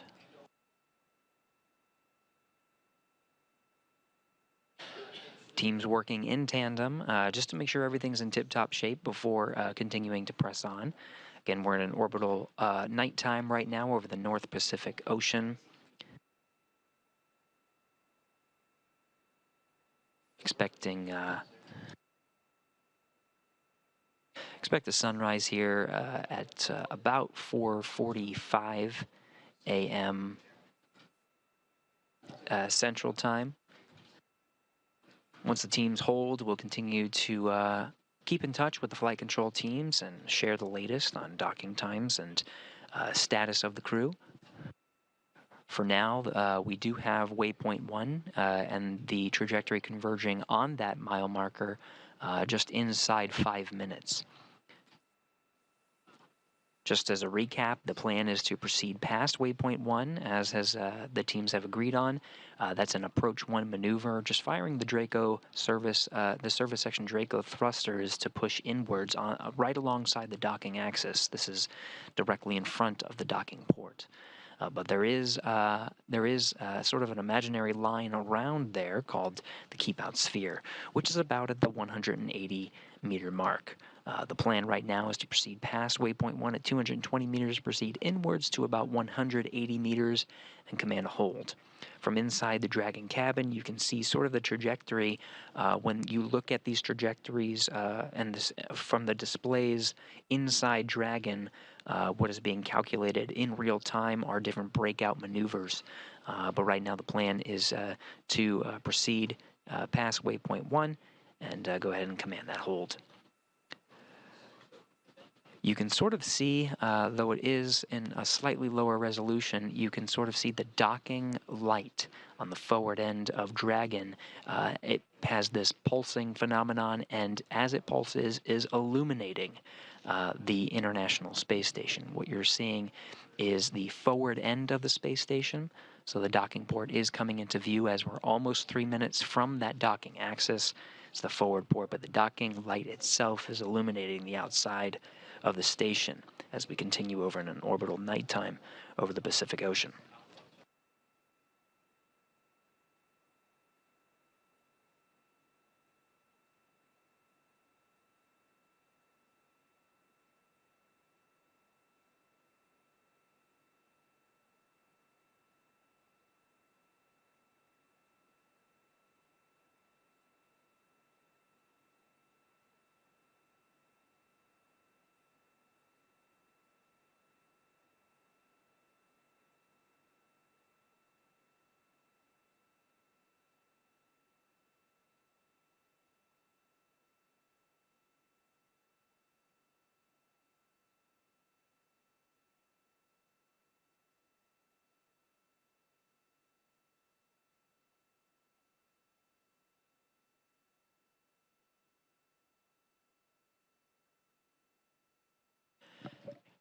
Now we're listening into the flight control teams. Wanted to report some rationale. Again, we're proceeding past waypoint 1, about 2 minutes from now. This 10 minutes allows the Spartan console here in Mission Control Houston. Spartan is responsible for power and thermal monitoring of the space station systems, looking at some temperature fluctuations in the solar arrays, just wanting those to dampen out just a tad, and so we can expect a Dragon hold. SpaceX on the big loop, noting approach 1 and soft capture ring extension will begin shortly, and then ground will command the hold ahead of 150 meters. And a reminder that manual impulsive retreat recovery is not permitted.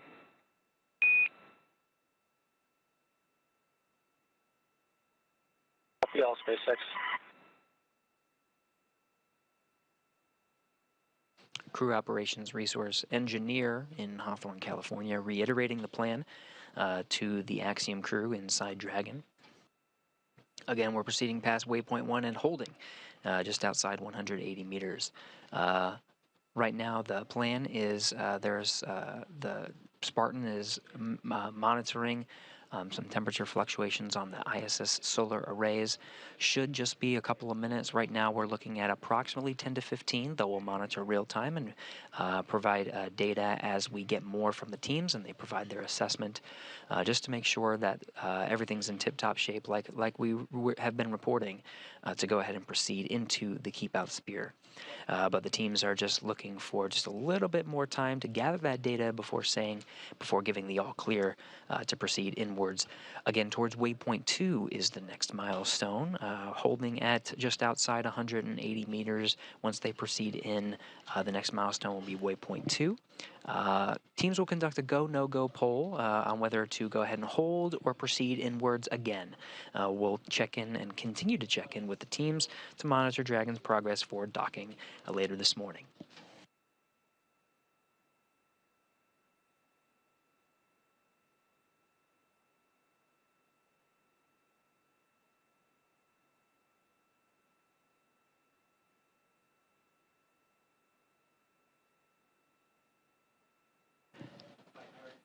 And we pass through waypoint 1, holding for confirmation of that approach 1 performance. 214 meters in closing.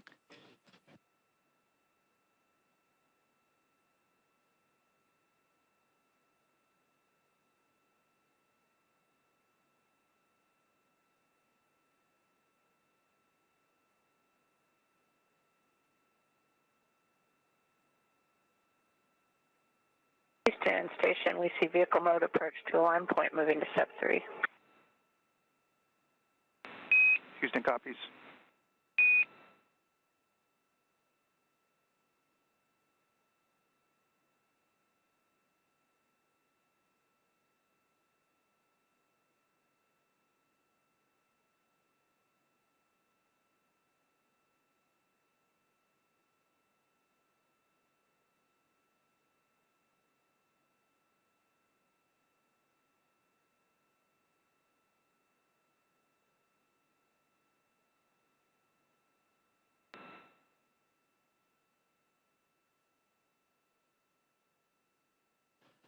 Continuing to listen into the loops here in Mission Control Houston, coordinating with the teams over in Mission Control Hawthorne. Dragon SpaceX on the big loop. The solar array configuration has been completed, so we will be proceeding with approach 1 and no hold. Copies, no hold.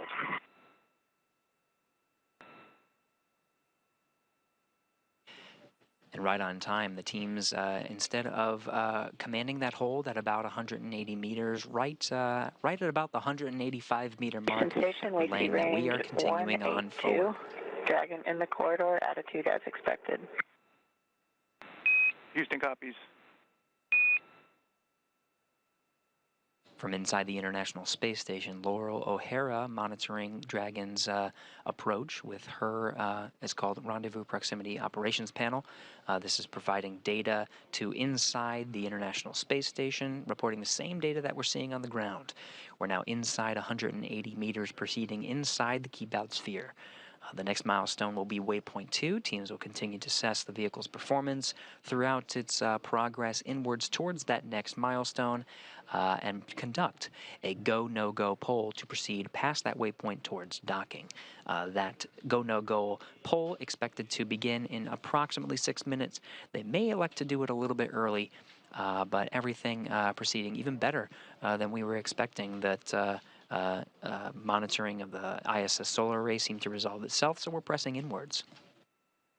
Everything looking good here from inside Mission Control Houston, but again, we're not the only game in town. Mission Control Houston you see on the right, working in tandem with the teams on the left. With that, why don't we check in with Kate and John over in Hawthorne. Kate and John. Thank you very much, Gary. You know, that was a great example of how you can hear things change dynamically in flight, and with proper training, flight controllers know how to assess their systems and their configurations and make a call on it and move forward. Absolutely. I They're love the seeing that. experts. Exactly. Exactly. You know, and crew also has been training quite a bit. And in addition to their training for systems like that, they're also training for their research. So this crew in particular is going to be participating in over 30 different scientific efforts over the course of their 2 weeks on the orbiting laboratory. So let's go ahead and highlight 3 from each of the countries who are flying today. First up is the Italian research portfolio. The ISOC system, developed by the Italian Air Force, provides an updated space object catalog and state-of-the-art algorithms for space Station events. Houston on the Big Loop, can you confirm you are ready for docking? Station, we are ready for docking. With that, at waypoint 2, Dragon will briefly pause to align for docking, then automatically resume approach. Copy. We had heard some good news there. We got the we heard that the teams pulled go for docking. So excellent news for the AX3 crew. Yeah, exactly. All right, and with that, the ISOC command and control software utilize the Italian Air Force SSA, or Space Situational Awareness Center, as a European hub for assessing re-entry and fragmentation of space objects. The ISOC services for ISS project is a proof of concept experiment aimed at demonstrating how, in future space missions such as cislunar or Martian, astronauts could be able to obtain near real-time conjunction analysis with limited support from Earth ground segments or even autonomously. Dragon SpaceX on the Big Loop, soft capture ring extension is complete. SpaceX Freedom, what's up? Good news there. That soft capture mechanism is what will make initial contact with the space station when Dragon is, close enough to touch the station.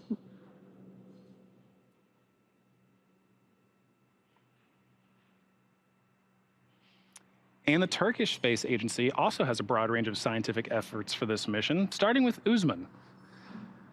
Algae have many properties that make them ideal organisms to support humans during long-duration spaceflight missions. Not only could they serve as a nutritional source, included in astronaut menus, algae could also remove carbon dioxide and produce oxygen for spacecraft environmental control systems, help regulate spacecraft temperatures, recycle certain wastes, and even act as a source of fuel. The data generated from this experiment will be used to advance the development of microalgal life support systems for space missions and could impact the design of future carbon dioxide capture, oxygen conversion, wastewater treatment systems, and provide fertilizer options for other agricultural crops grown in space.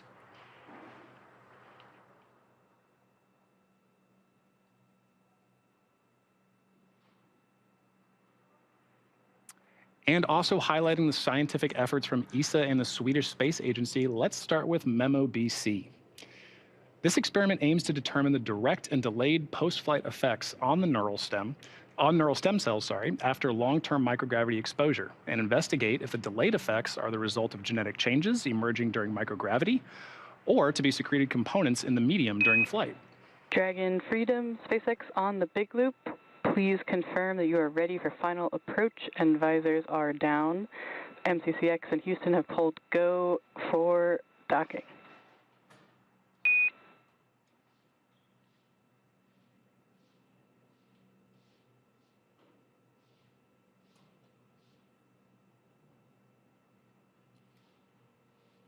SpaceX Freedom, confirm all 4 crew visors down. We're ready for docking.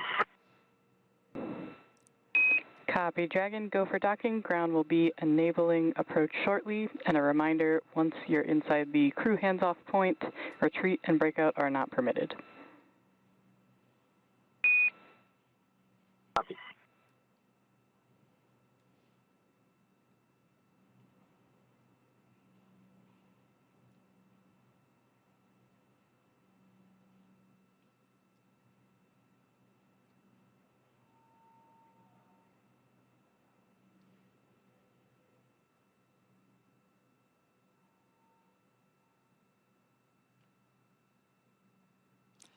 All right, so there on your screen, on the right-hand side of your screen, is our Crew Operations and Resource Engineer, or SpaceX Core. For tonight, that is Seeley Grossman. We heard great news being given to the AX-3 crew.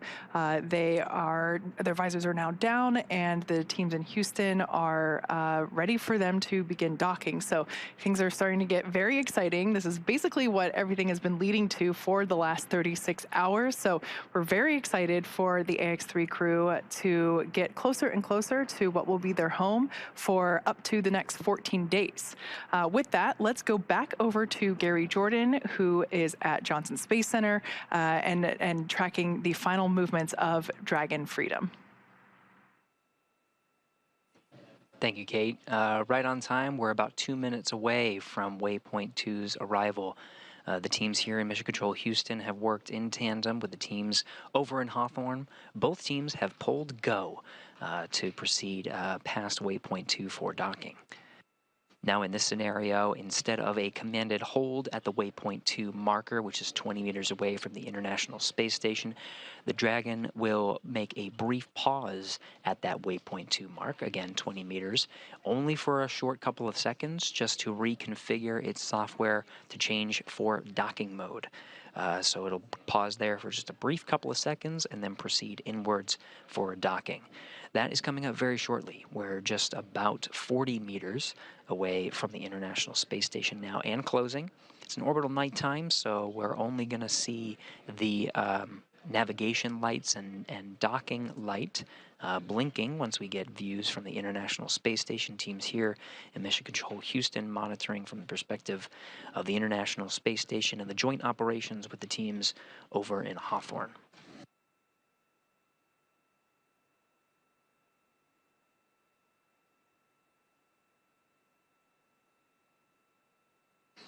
Flight control teams reporting that the rate of approach is as expected. Everything's going well.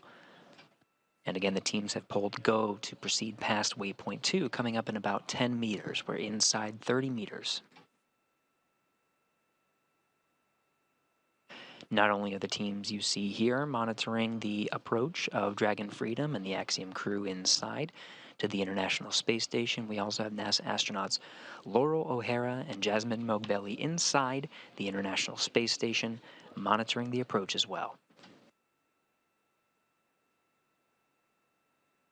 Now getting some views of Dragon. In the orbital nighttime, you can see those service section Dracos firing to keep its attitude right on the docking axis and its range rate as expected.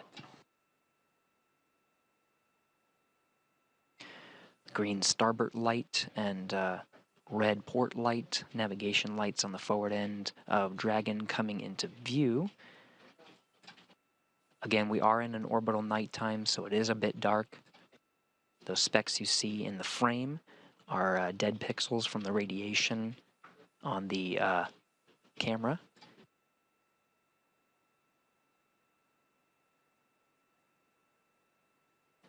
Confirmed Waypoint 2 arrival.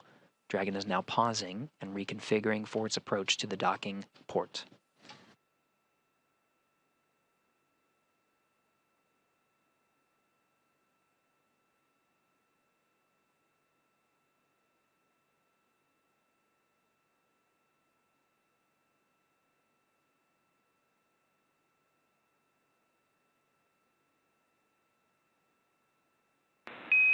Station Houston on the big loop.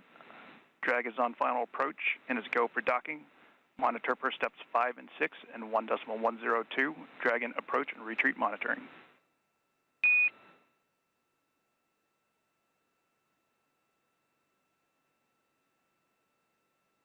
Station copies. We see vehicle mode approach to docking port, range decreasing.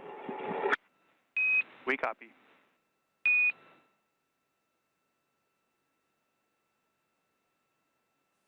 The Waypoint 2 pause is over, and we're proceeding with final approach, now inside 18 meters from the International Space Station. Copy. Laurel O'Hara, NASA astronaut in the International Space Station, monitoring the approach. as the vehicle is just 15 meters away from the International Space Station where she resides, seeing the range rate, the rate of approach to dock with the International Space Station being as expected inside 15 meters and closing.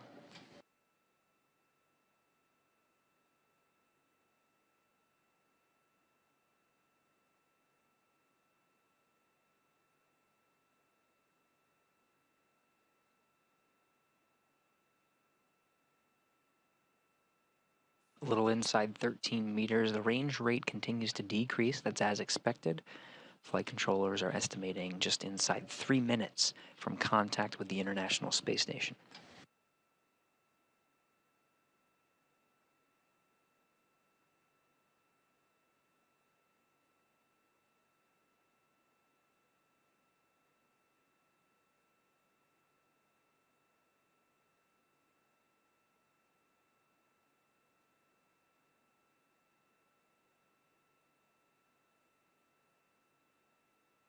SpaceX Freedom is at 10 meters.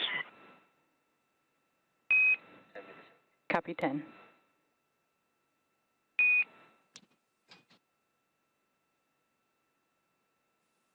Dragon Commander Michael López-Alegría confirming inside at 10 meters.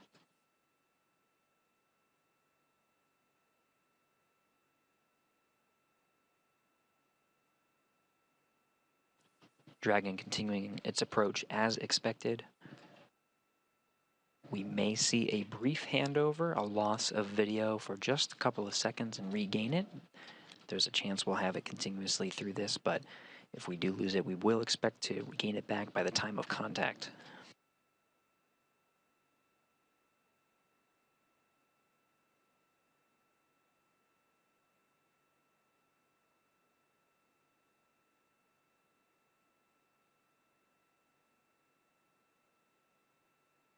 Five meters. Copy 5 meters.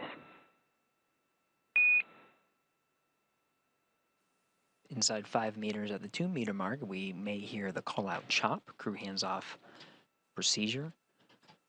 At that point, the crew cannot command an abort. Everything looking good though. Inside 4 meters.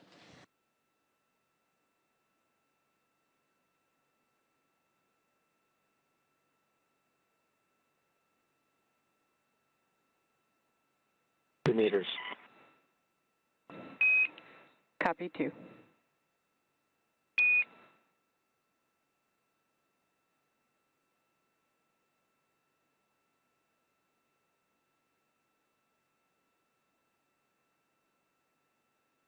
Loss of signal as expected.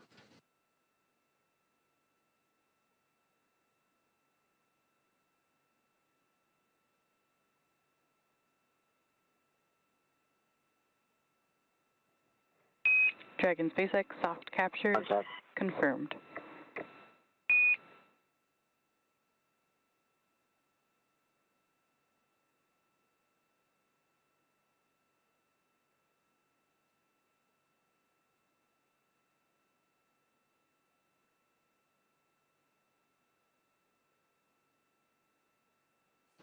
You heard that call out from the Crew Operations Resource Engineer in Hawthorne, California, 4:42 a.m. Central Time. Dragon Freedom has made contact and soft capture with the International Space Station as the two were flying together 262 statute miles over the South Pacific Ocean. Ring retraction in progress.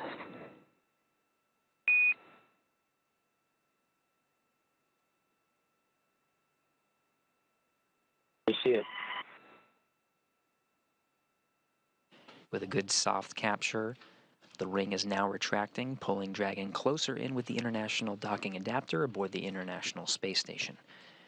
This is part of a series of steps to formally hard mate the Dragon to the International Space Station after the soft capture ring is fully retracted and bringing the Dragon inwards. There is a series of 12 hooks that will secure Dragon to the International Space Station for what's called a hard dock. After that, the umbilical will be deployed, providing power and communications and data between the Dragon and the International Space Station. This is the docking sequence. Once umbilical is extended and mated, the docking sequence is complete.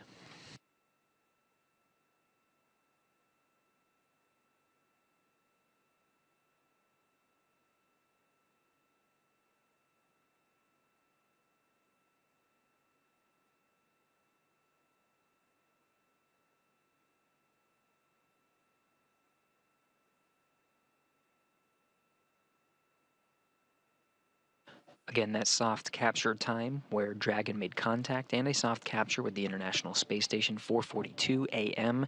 Central Time. Station and Dragon were 262 statute miles over the South Pacific Ocean.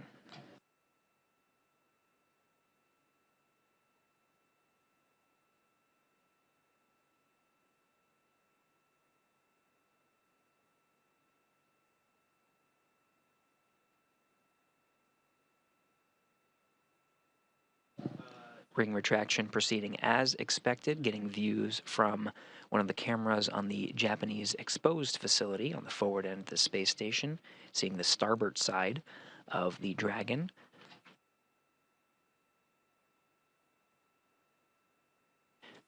As we continue to monitor the progress of this ring retraction, now getting some sun illuminating the nadir or Earth-facing side, and now the whole thing of Dragon Freedom. Sun is rising over the South Pacific Ocean as Dragon and International Space Station continue to fly on a southeastern trajectory.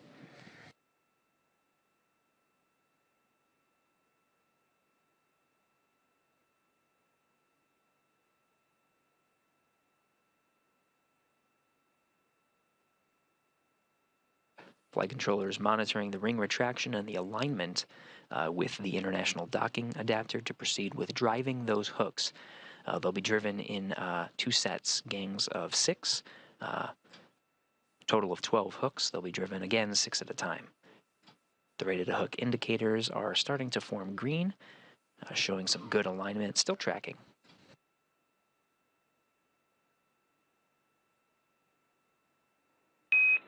And Dragon SpaceX on the big loop. Ring retraction is complete. Docking sequence is holding for MCS reconfiguration.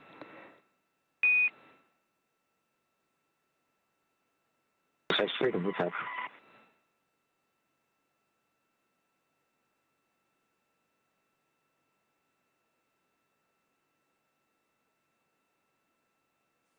Good milestone. The ring retraction is complete. We're seeing good alignment. This is quite a dance. It's not just the Dragon performing some of these maneuvers to secure Dragon to the International Space Station. International Space Station itself performing a series of attitude control configurations to prepare for the hard docking sequence. Once station's attitude control is configured properly, we'll go ahead and proceed towards the hard docking and driving those hooks.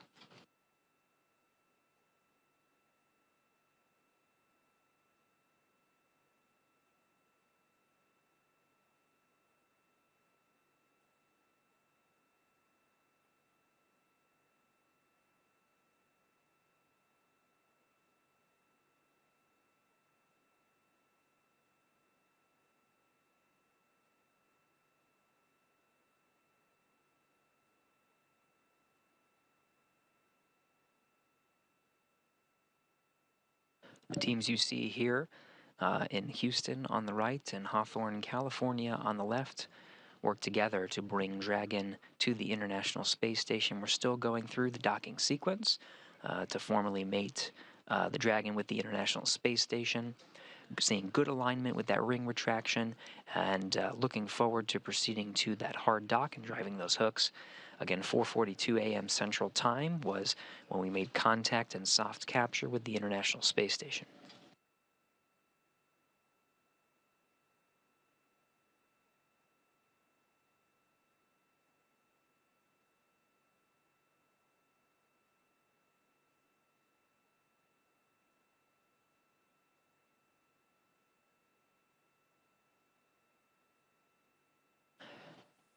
Dragon Freedom coming more clearly into view.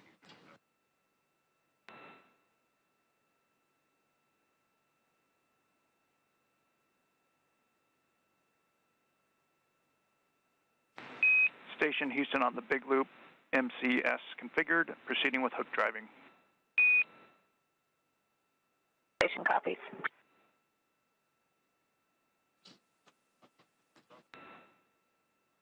Attitude control configured on the International Space Station side. We're just using the control moment gyros for this sequence. With the station in the proper attitude, we can proceed towards driving those hooks. Again, we're going to do them 6 at a time, total of 12 hooks.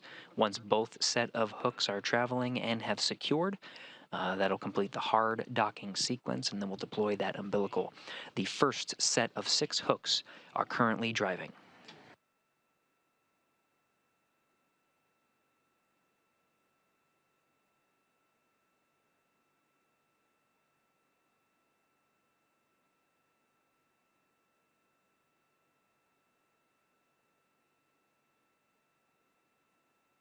We can expect the hooks to drive about 2 minutes apart from one another. Holistically, we're looking at about 4 minutes of driving hooks. Again, 6 at a time. Stand by for the hook's performance, but it should be just a few moments until we complete that hard dock. Again, that's not the end of the docking sequence. After a hard dock, we'll deploy the umbilical between the Dragon and the International Space Station. This provides data and power between the two vehicles. Dragon, up to this point, during its flight after launching on January 18th, has been relying on its batteries and the solar arrays you see on the trunk of the vehicle. That's the black part that you see on the space-facing side, gathering power as it continues to orbit the Earth. Once those umbilicals are deployed, they'll be relying on the station's power, gathering power from the station's solar arrays.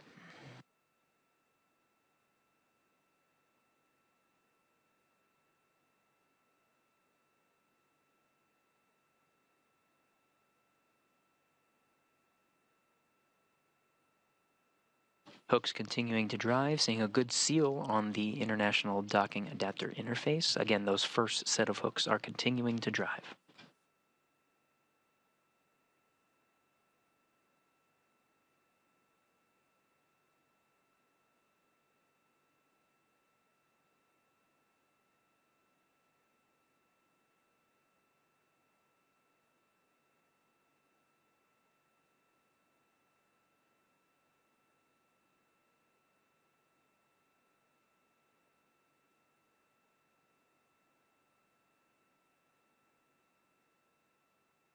Teams are seeing a good set of first hooks. Those first set of hooks have driven and have closed. Now the second set of hooks are driving.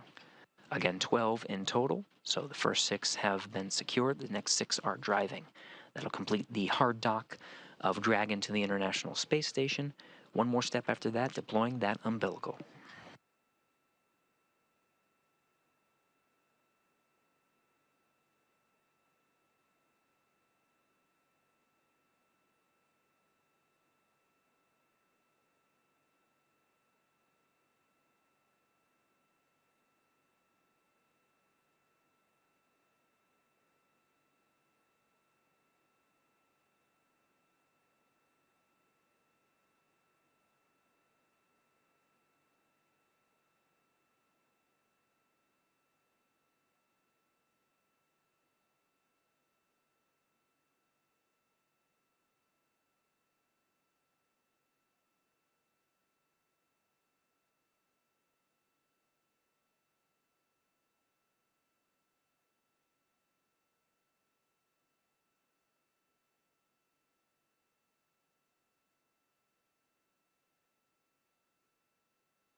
Again, we have a soft capture of Dragon Freedom to the International Space Station. That was at 4:42 a.m. Central Time. We're now in the hard dock sequence.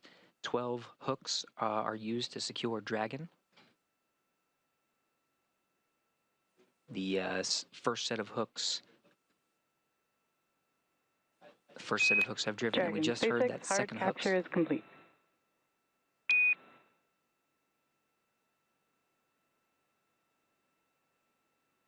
SpaceX Freedom, we copy.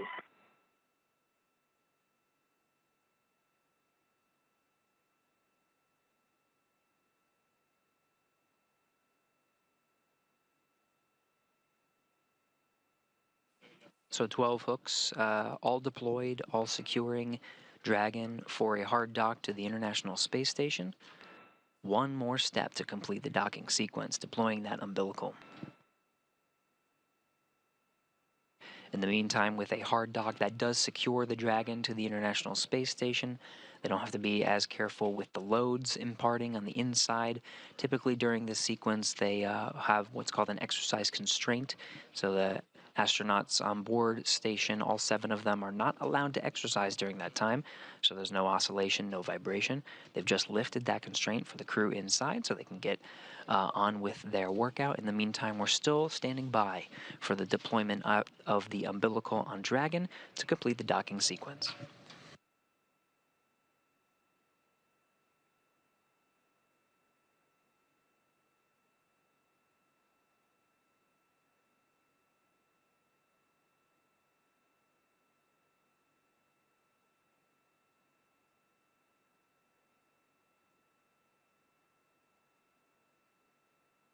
Station on 2, we are stepping out of Dragon approach monitoring.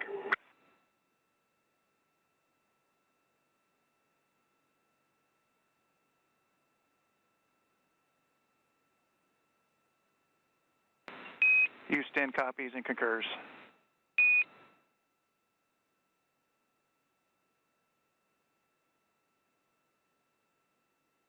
Welcome to Space Station Axiom 3. Looking forward to seeing you soon.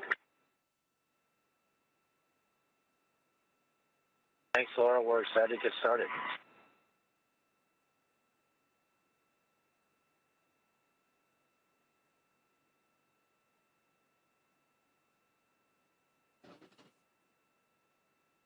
With all hooks driven, Laurel O'Hara and Jasmine Mogbelli inside the space station are relieved of their monitoring duties, welcoming the crew to the space station. The soft capture ring has been stowed, all 12 hooks are driven, and the umbilical is now deploying. We are almost done with the docking sequence.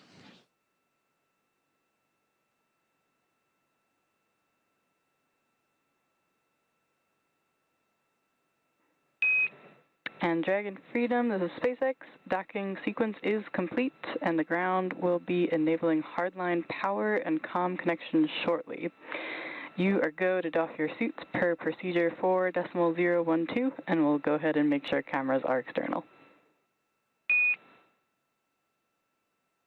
4.010 and work.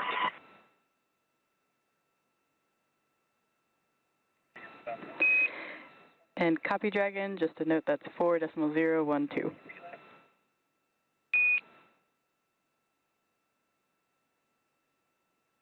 KLV 4.012.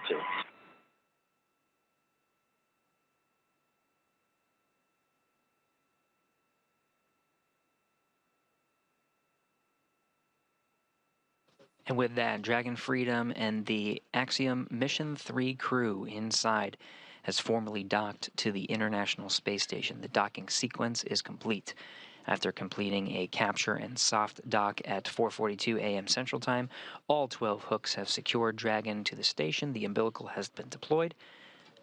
Laurel O'Hara and Jasmine Mogbelli have been released of their duties. The crew inside is able to exercise. Inside the space station is able to exercise, and the crew inside Dragon is able to doff their suits or take off their suits. The dynamic portion of docking and the safeguard needed for those suits is complete. The Dragon crew, it will now doff their suits and prepare for entering the station in just about approximately an hour and a half. Maybe some change, but we're looking at a hatch opening approximately 6:30 a.m. Central Time. If they stick with the timeline, we'll continue to monitor and provide updates and continue our coverage of the Axiom Mission 3 crew's arrival to the International Space Station, but based on current planning, that is what we are planning for. After hatches are opened, the crew members of Expedition 70 will welcome the Axiom Mission 3 crew to the International Space Station, and the cadre of 11 will gather for a welcome ceremony to begin their 14-day stay, their journey aboard the International Space Station.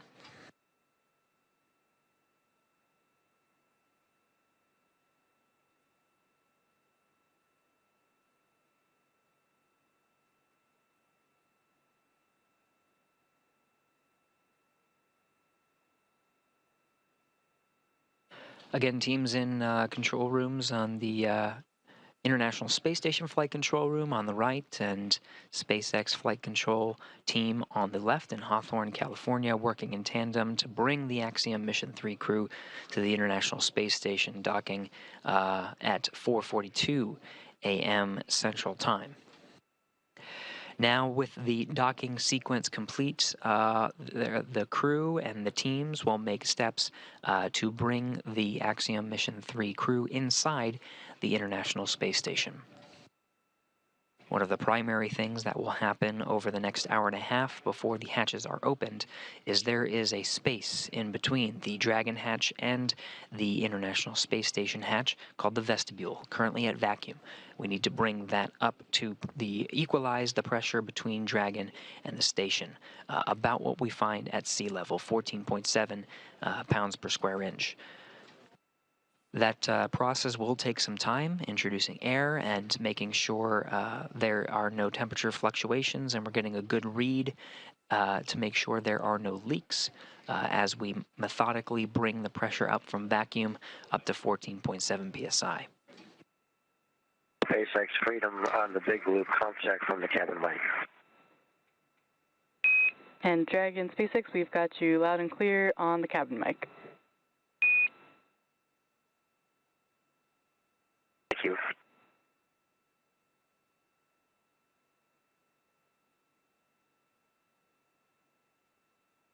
We'll hear these periodic check-ins from the crew as they make their way through the process of doffing or taking off their suits and getting ready to open up the hatches, configuring the inside of the Dragon cabin for eventual ingress and welcome into the International Space Station.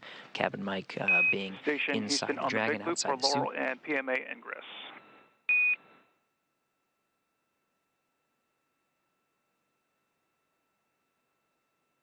On 2. Okay, Laurel, we give you a go for 2.102, step 1.1, and step 2.2.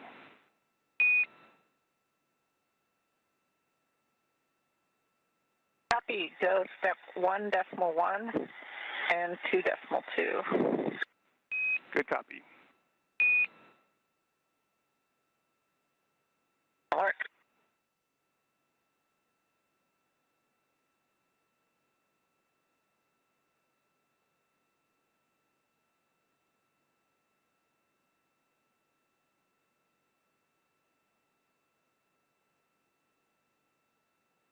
Now, from inside the International Space Station, you're hearing Laurel O'Hara repeating some of the steps on her end after taking on the job of monitoring the spacecraft's approach and docking to the International Space Station. She now moves on to the methodical steps of opening up the hatch and preparing the International Space Station for the entry of new crew members. There are several hatches she'll have to open and areas she'll have to prepare in order to welcome the crew. There are two hatches that she'll have to work with. First is the Node 2 forward hatch that has been currently closed through the docking operations. That just allows her and the International Space Station crew access to the pressurized mating adapter. It's really a channel to get us all the way down to what's called the A-Pass hatch. This is the hatch that on the other side is that vestibule currently at vacuum. So she'll be opening up those hatches and preparing the pressurized mating adapter. She'll put some covers on some of the hatches just to minimize bumps and hazards along the way so the crew can ingress safely into the International Space Station for hugs and handshakes later. If we stick with the timeline, we're expecting that hatch to open in just about an hour and a half, 6:30 a.m. Central Time, but again, we'll continue to monitor and Dragon the crew SpaceX through on their the steps. big loop. If desired, you can reference your procedure 4.400 for monitoring vestibule pressurization. Copy 4.400.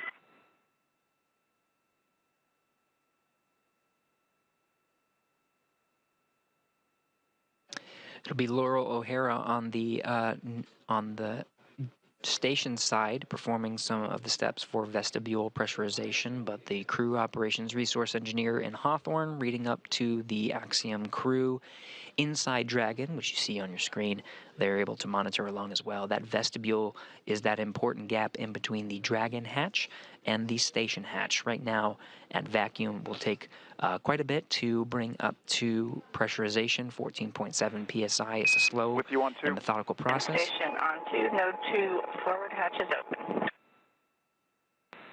Houston copies.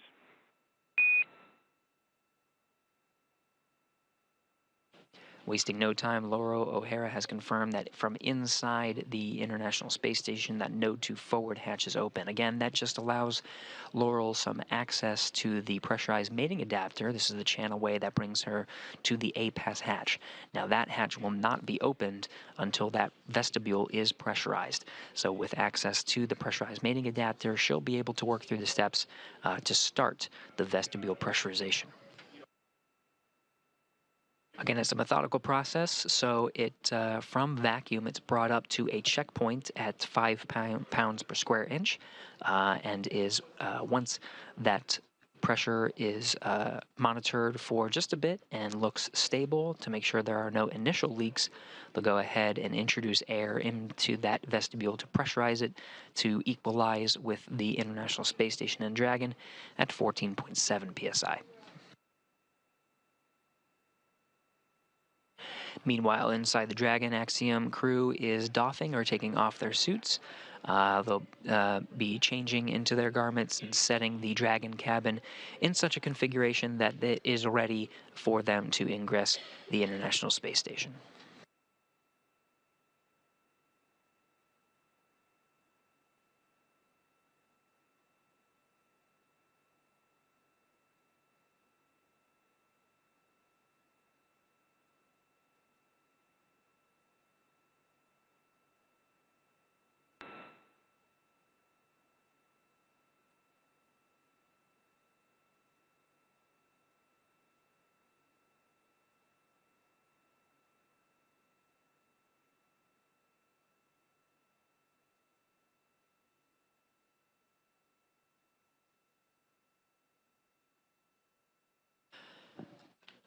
Laurel O'Hara getting a jump start on that vestibule pressurization, already starting some of the initial work, again, to bring that vestibule pressure up to 14.7 psi.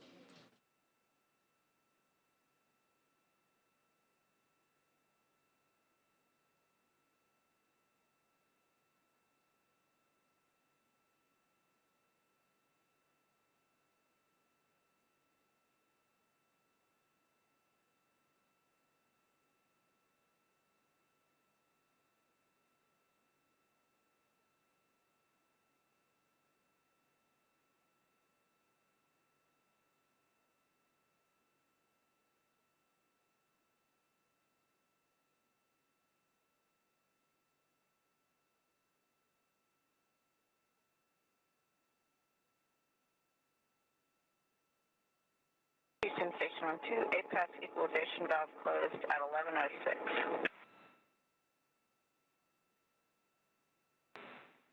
Copy, 11:06.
Quick recap, Dragon Freedom and the AX-3 crew have arrived at the International Space Station, docking at 4:42 a.m. Central Time.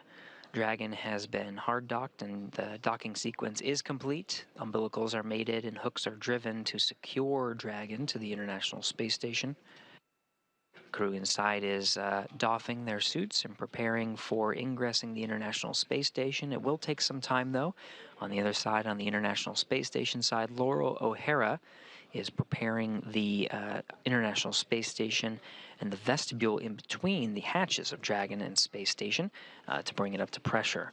She's already opened up the forward hatch on the Node 2. There's Dragon also another SpaceX hatch. on the big loop. ISS power connection is established and our vestibule leak check is in progress.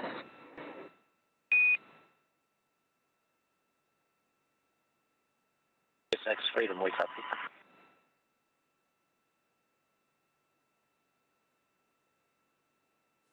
So that confirmation confirms that the link enabled by the umbilical between Dragon and International Space Station is providing good power, good data, looks secure.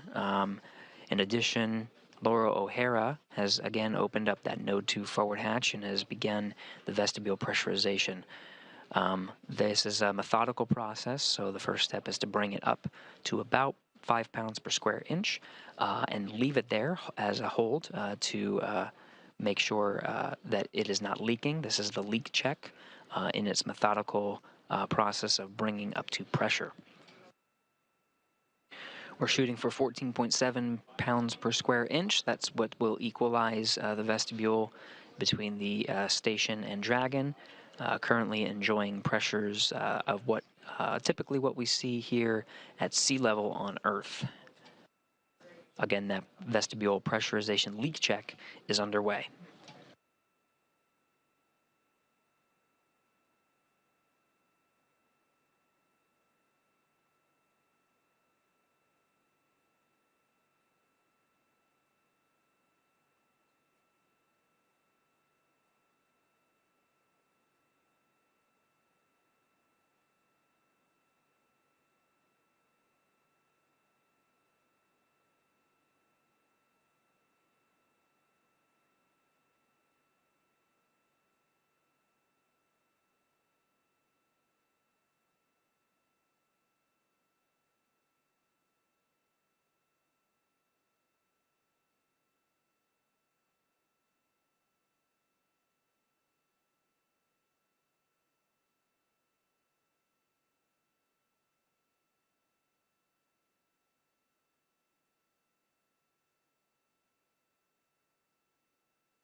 For those just joining, we are continuing our coverage of Axiom Mission 3 crew's arrival to the International Space Station.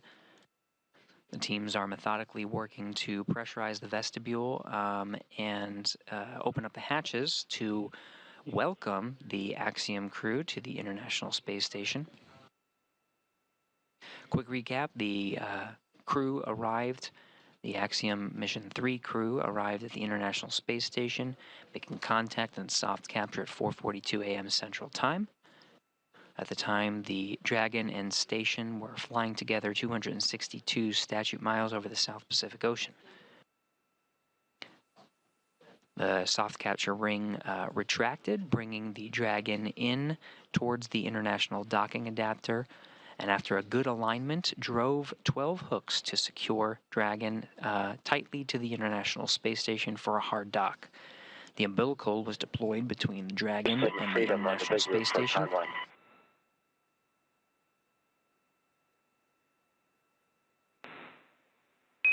With you on the big loop. Well, just wondering, with the delay in docking, do you have an update for the time of the event coming up, the joint event?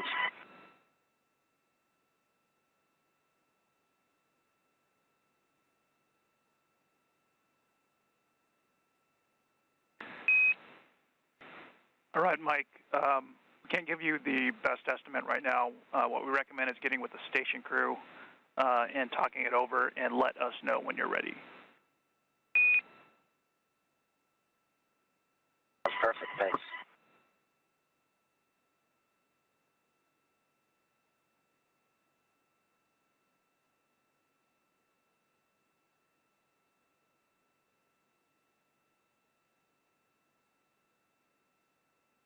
Station, we are waiting for your report that the leak check is complete.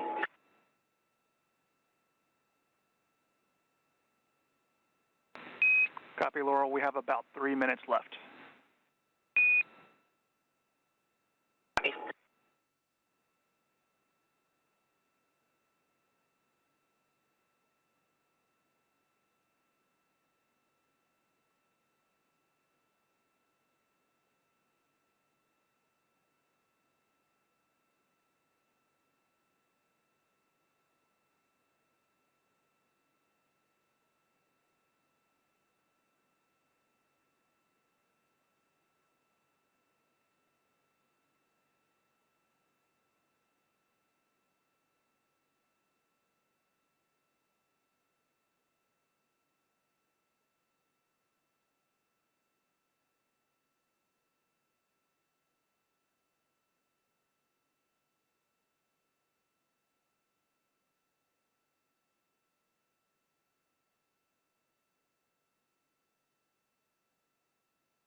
This is Mission Control Houston, standing by, monitoring the chatter here and the progress of the vestibule leak checks and the crew's progress of welcoming the Axiom Mission 3 astronauts aboard the International Space Station. We're looking at about another minute. Dragon, SpaceX on the big loop, just looking for a status on suit doffing and if you've gotten into suit drying yet.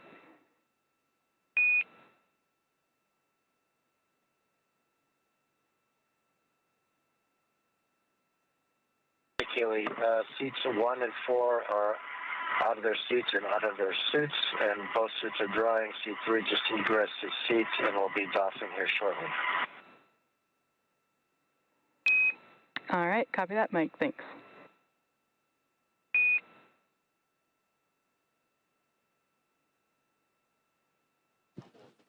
So a quick status on the crew's progress of opening up those hatches. That communication you just heard was from the crew operations resource engineer in Hawthorne with the mission control teams and with SpaceX in California. We're asking for a status from the Axiom Mission 3 crew. They are partway through their suit doffing, meaning taking off their suits and drying. They hang them out and make sure that the water is released. Making some good progress there. In the meantime, on the space station side here in Houston, monitoring that vestibule leak check. When the vestibule pressure is brought up from vacuum to 5 pounds per square inch, there's a period where the teams allow for temperature fluctuations to dampen in order to have a good leak check. There's a little bit of oscillation, so allowing time to pass and allowing the temperature to sort of equal out allows the team to set a clock for approximately 15 minutes, monitor the pressure inside the vestibule, make sure it is good to go, and then after the 15-minute mark, proceed with bumping that vestibule pressure all the way up to equalize with the International Space Station.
Teams working together here in the United States. In Houston, Texas, on the right, International Space Station flight control teams, and NASA's Johnson Space Center monitoring the International Space Station and the pressurization of the vestibule between that spacecraft and Dragon Freedom, welcoming Axiom Mission 3 astronauts to the International Space Station.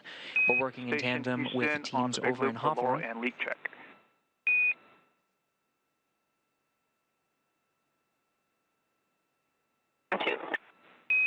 Hey, Laurel, leak check is still in work. We're going to need another 10 minutes.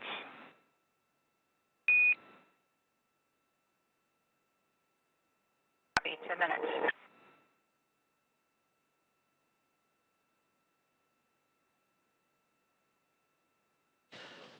The Capcom here in Houston, William Vu, talking with Laura O'Hara, who is working on the vestibule leak check.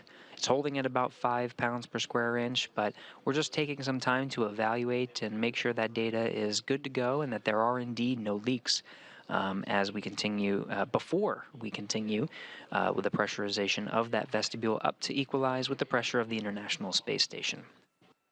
Now, as we're waiting for those leak checks and waiting for some good data, again, we're working in tandem with the teams over in Hawthorne, California. The Dragon flight control teams brought the Axiom Mission 3 crew from launch all the way to rendezvous and dock with the International Space Station. Let's check in with the teams over there with Kate and John. Thanks so much, Gary. Great words there. And it's safe to say now that 37 hours after they lifted off from Kennedy Space Center, the AX-3 crew has arrived at the International Space Station, as you can see there on your screen.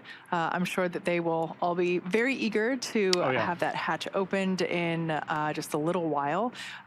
In order to get here over the last 37 hours, the Dragon capsule executed a number of burns in order to chase down the International Space Station. From lifting off at Kennedy Space Center and then reaching the station as we see it now. A number of things occurred, including basically those orbital maneuvers in order to get to the station and approach it in a very slow, calm, choreographed manner, as we have seen over the last couple hours. The crew also had the opportunity to tune in with us and do an on-orbit event about only 90 minutes after they took off. Very quick.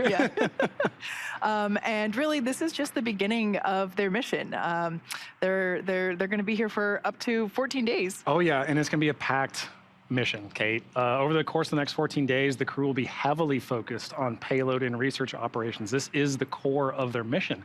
In fact, that's over 230 hours of combined research efforts. So much. It is. And what's really cool about it is, we know that payload utilization is such a commodity on station, and this gives an opportunity for research agencies, governments to really get that dedicated time from these crew members. That's really, really important to them.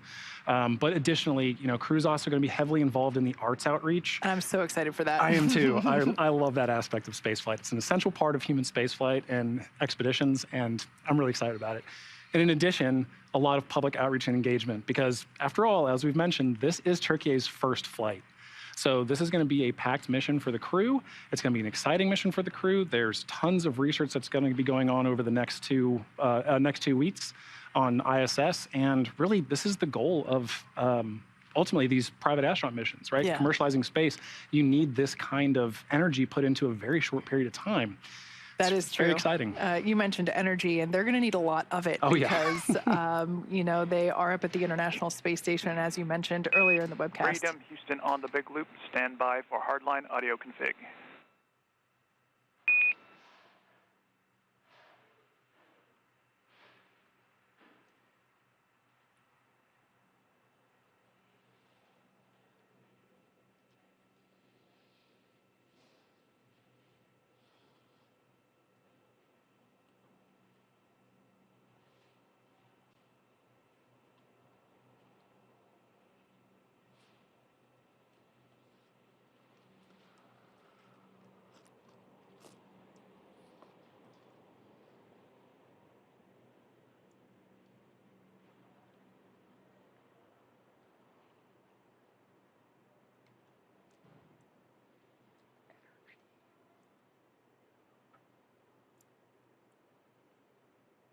All right, so the folks on board station are continuing to work with the teams in Houston and here in Hawthorne in order to finish the final preparations, both Dragon and on station, for the opening of the hatch.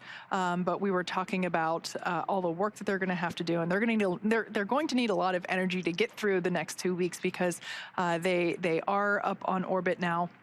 And it's going to be very busy. Yeah. Not only do they have scheduled sleep periods and scheduled meal periods and all that science, they're also going to want to, take an opportunity to sit in the cupola. Actually, in the launch broadcast, there were some very cool words from the AX-2 pilot, John Schaffner, and he said, sit in the cupola as much as you possibly can. Yes. And how could you not, with views like that, how could you not want to take in as much of that as you can, right? And also, while they're up there, they're going to be wanting to take in as much as they can from these other crew members. Absolutely. Right? We have 2 Dragons on board. Mm-hmm. Yeah, that's a packed ISS. Yes. And they're going to want to get as much as they can and take that back home and talk to their nations about that. Yeah, for sure.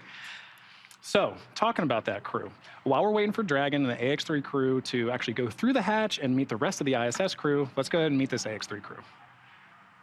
The commander of our flight today, Michael López-Alegría, or MLA, is no stranger to Axiom missions, Dragon, or the space station. In fact, AX-3 marks his 6th mission to space, having completed 3 space shuttle flights and a Soyuz mission as a NASA astronaut prior to commanding AX-1 with Axiom Space. And today, when not in low Earth orbit, or docked to the to the ISS. MLA serves as Axiom Space's chief astronaut. Our pilot on today's flight, Colonel Walter Villadei from the Italian Air Force, has taken his inaugural trip to low Earth orbit. Villadei currently serves in the Italian Air Force and as the head of the Italian Air Force's representative office in the United States. He has completed cosmonaut training as a space engineer, participated in multiple analog training missions, and flown a variety of aircraft and missions as an active flight engineer in the Italian Air Force. Our third crew member for today's mission is mission specialist Alper Gezeravcı. Alper is the first Turkish astronaut to go to space. With 15 years of experience across a myriad of aircraft for the Turkish Air Force, Gezeravcı got his start in the Air Force Academy in Istanbul, Turkey, and earned a master's degree from the U.S. Air Force Institute of Technology. He then flew as a commercial airline captain for a number of years before returning to duty in the Turkish Air Force. And finally, our mission specialist, Marcus Wandt, a lieutenant colonel in the Swedish Air Force. In November of 2022, Marcus was selected by the European Space Agency as an astronaut reserve. However, with the AX-3 mission, he now becomes the first project astronaut in ESA's history. This is a new designation within their ranks. So as you can tell, this is an incredible crew. They have years of experience and they are well prepared. They have trained quite a bit in order to execute the AX-3 mission, not only on Dragon systems and space station systems, but also, just all the procedures that they have to work through and all the science that they're going to have to do. Yeah, no, I think the word you hit on there, Kate, for me definitely is prepared. This crew, both individually and as a team, are so prepared for this mission. They have gone through years, collective years together, individually, but then as a team to train for this. And this is the first all-European crew. This is a huge first for spaceflight. They're representing 5 nations across the 4 of them. And missions like this really are critical for that future sustained low Earth orbit commercialization of spaceflight that we talk about. And this is one of those steps on that path. Yeah. So we have a great view here of the Dragon capsule, and you might have noticed that our views go in and out due to ground station coverage. We don't have views the entire time, so we show them when we have them. And this view here is just breathtaking. It is a live view from the International Station of Dragon Freedom, which has now successfully docked with the International Space Station. We had confirmation of docking complete at 2:56 a.m. Pacific time. And here you can see an animation of the pressurized section, which is the top half, as well as the unpressurized section, which is the bottom half, or the trunk. Some dimensions there. You can kind of get a feel for how big it is. The solar arrays there, which is the black side of the trunk, those help to collect energy from the sun, which gets converted into a power source for the Dragon capsule while it is on orbit, both while it is at the station as well as when it is approaching, and as well as after it has undocked. So yeah, beautiful view. If you were watching our coverage earlier, there was a really cool moment, which we might actually get the reverse of it here coming up soon, but there was a very cool moment where I believe it was when Gary was walking us through some activity, and we were not able to see the capsule we weren't able to see Dragon at all. And then all of a sudden there was just a little bit of light, and it did a great job of illustrating just how quickly the space station is orbiting the Earth. It's going 17,500 miles per hour, and you complete an orbit every 90 minutes. And it's hard to fathom what that feels like, but the moment where this Dragon capsule went from being completely dark to just a sliver of light to fully lit like it is here.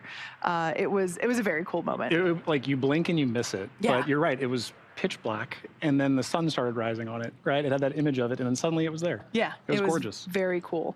Now, we mentioned that the crew has spent, I guess at this point, it's almost like 37 and a half hours, but in that time, they have completed 25 orbits. So they did have some downtime, fortunately, whenever they were on orbit during this journey, and I'm sure that they were taking lots of pictures. And I've said it before, if I were in the spacecraft, I would probably just have my face plastered to the window. Somebody would have to fight me for for that seat, for access. Yeah. And yeah, so they've completed 90 orbits, and I'm sure during that time they've taken in as many views as they possibly can. Oh, exactly. And they're going to take in so many more, right? The next step that this crew is looking forward to is opening that hatch. Yeah. That is such a pivotal moment for any crew, right? To get into the space station and get into the ISS and go meet their crew members that they're going to be spending their time with. It is what the International Space Station represents. It's what it's for. And they had so much to do on this 37 and a half hours, multiple orbits trip up there.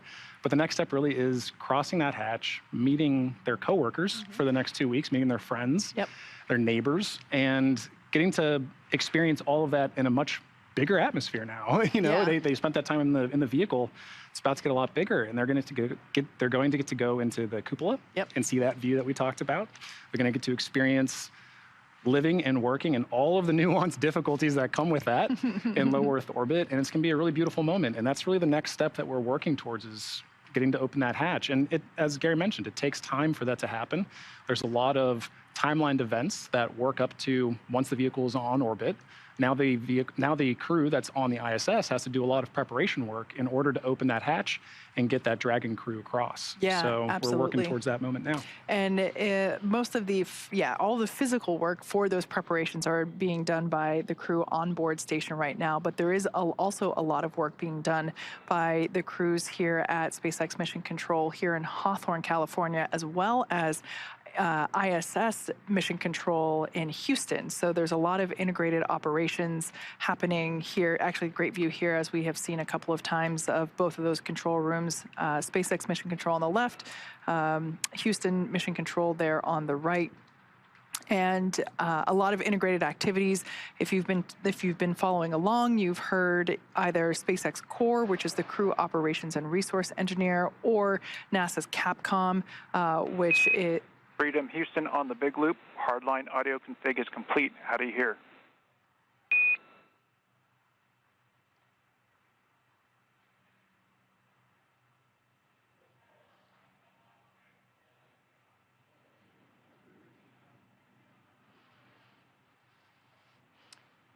Yeah, Kate, almost perfectly you mentioned Capcom there, right? But one of the things that we're really working towards... Houston Freedom, we hear you loud and clear. We have you loud and clear as well.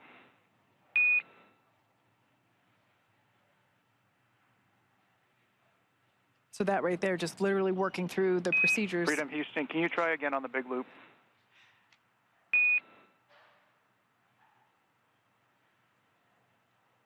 Right now, trying to establish the communication on the big loop, which is everyone all together. The big loop is exactly as it sounds. It's Houston, it's the International Space Station, it's SpaceX, it's Houston Dragon. Freedom on the big loop, com check.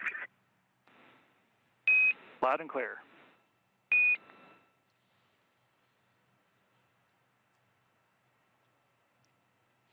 Happy to say. All right, well, as we know, comm checks are an essential tool, an essential part of this effort, this joint effort that we have. And what the point that we're working towards at this moment is opening that hatch, and that'll ultimately culminate in a crew meeting ceremony, a crew welcome ceremony, where the AX-3 crew gets to meet their ISS crew. And so with that, we will toss it back over to Gary with Mission Control in Houston. Thank you, John. Thank you, Kate. Yes, we are monitoring the operations here in Mission Control Houston. Main thing we're looking forward to is that vestibule pressurization, but you just heard that hardline comm checks.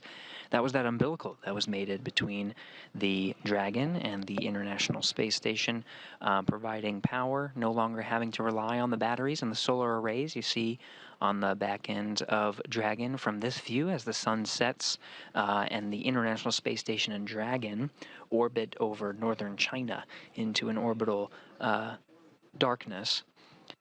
But that hardline communication looking good. The vestibule pressurization is also looking good. Laurel O'Hara working through the steps to go ahead and equalize that pressure between the vestibule. Now, there's a couple of steps. First, of course, is equalizing that pressure and making sure that the pressure between the Dragon hatch and station hatch equalizes with that inside both of those vehicles. We're looking for about what we find at sea level, 14.7 psi. Now, just as we did when we were pressurizing the vestibule before, we're going to wait a little bit when we bring it up to pressure just to do what's called a thermal relaxation. When the pressure is brought up, there are these natural swings that occur due to the temperature inside of the vestibule, which has been exposed to vacuum up until the point of contact and capture from the Dragon. So we'll just allow a couple of minutes for that to relax and just be absolutely sure that we have a good pressurization and that we have no leaks indeed. We did, again, perform that leak check and everything looked good, which is why we are proceeding with these steps. But another caution before that APAS hatch is opened. Now, once that hatch is opened, Laurel O'Hara's job is not done. It's not just opening up the hatch and then opening up the Dragon hatch. The APAS hatch itself is outfitted with what's called a docking target cross. Now, this was the cross that you may have seen when Dragon was approaching the International Space Station. It's just really this target that allows for the guidance and navigation control equipment inside Dragon to lock on very precisely to the APAS hatch and go in for a docking. Now that is a removable part of the APAS hatch and part of the outfitting procedures. So Laurel O'Hara will go ahead and take that cross off and then cover the APAS hatch just as a protective measure. Make sure no one's bumping their heads on the way in, as it can be a tight squeeze to go in between the Dragon and APAS hatches and through the pressurized mating adapter. She'll outfit the hatch, taking off the cross, putting on a cover, and then she'll also route some ducts through the pressurized mating adapter that will blow some fresh cabin air from inside the International Space Station to that vestibule. Interesting thing that happens in microgravity is when air is not actively circulating in the pressurized mating adapter, which often that node 2 forward hatch is closed, sometimes there can be these interesting pockets of carbon dioxide.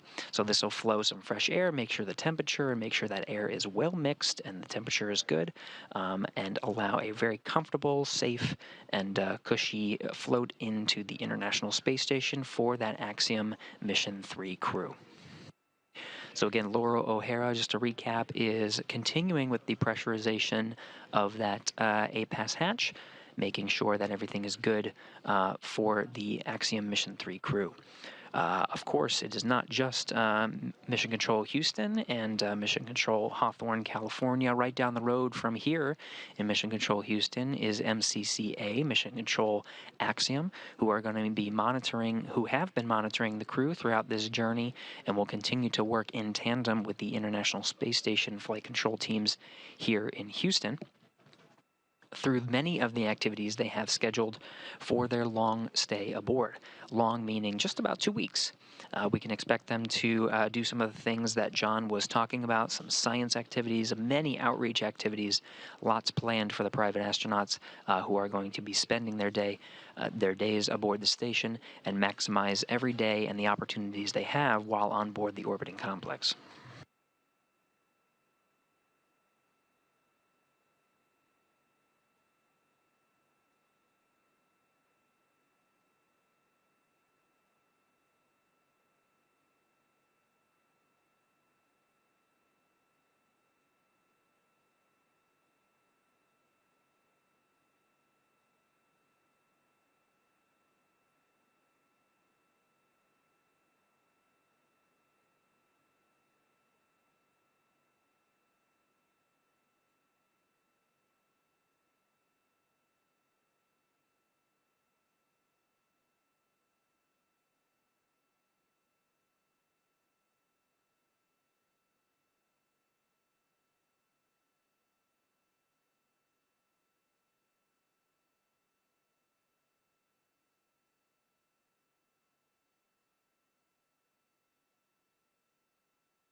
Again, we're standing by. We're following along on the pressurization procedures between the International Space Station and Dragon. The Axiom Mission 3 astronauts docked aboard Dragon Freedom to the International Space Station at 4:42 a.m. Central Time, just a little more than an hour ago at this point. After that soft capture, they went through the sequence of the docking sequence, which includes a hard dock and the 12 latches that secure Dragon to the International Space Station, mating umbilicals, stowing the soft capture ring, and ensuring that Dragon is secured to the International Space Station. Now the teams are working in tandem to bring that pressurization, the space in between those two hatches, those two vehicles, up to equalize so they can start opening up the hatches and welcome the crew.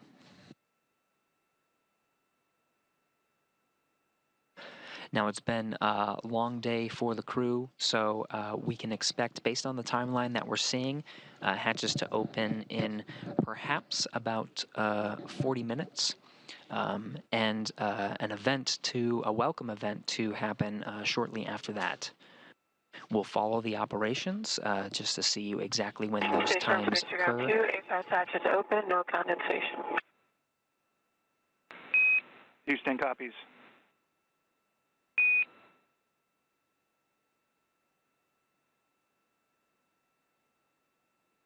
That was confirmation from Laurel O'Hara and Jasmine Mogbelli. The two of them were tasked with monitoring Dragon's approach and docking to the International Space Station. Laurel O'Hara has been mostly at work, but of course Jasmine Mogbelli not far behind. Two of them working to, like I said, pressurize that vestibule, which we just heard has been pressurized and equalized, and that A-pass hatch, this is the hatch on the International Space Station side, that is now open.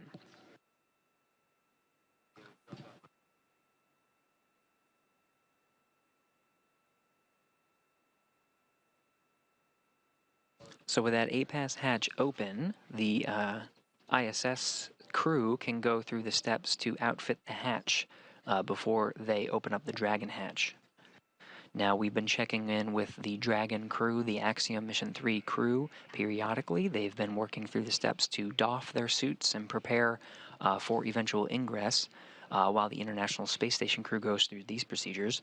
But just to review once again, once the A-pass hatch is open, there's a bit more steps to go. There's a couple of steps to outfit the A-pass hatch itself, including taking off the docking target cross, which was used as part of the rendezvous approach and docking procedures that allowed targeting from the Dragon spacecraft to accurately dock to the International Space Station.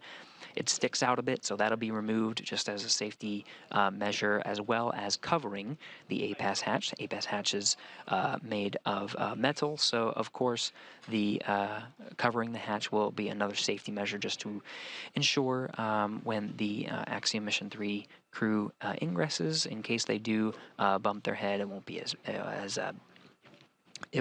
as much of an issue. So those safety measures and just making sure that the pressurized mating adapter itself is nice and clear.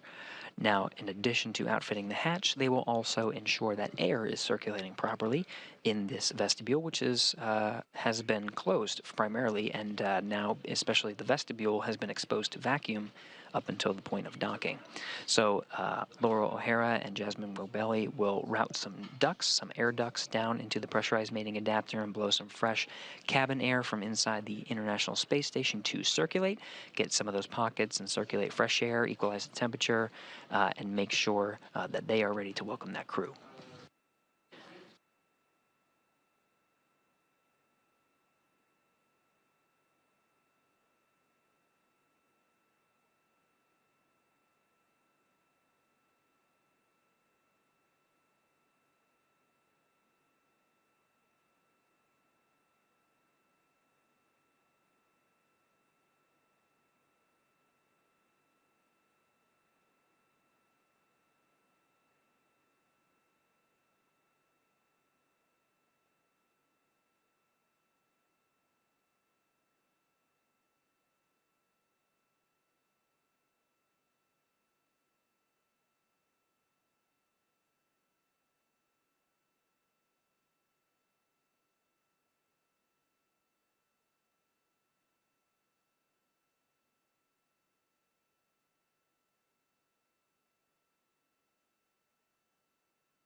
Dragon SpaceX on the big loop, looking for a status on 4.012 and also 4.400.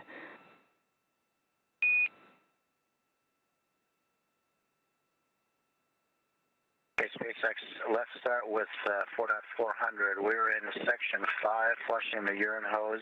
We'll have a consumables report here in just a minute.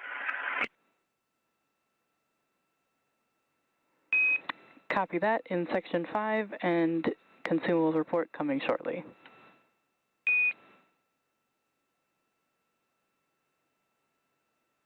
That's a good copy.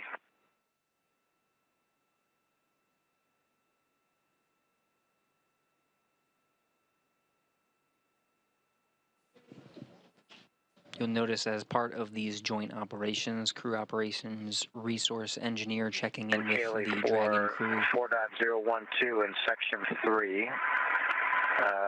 Comfort garments for seats 1, 3, and 4 will be trashed. Mine were trashed after launch. And all 4 suits are disinfected and being dried in various stages.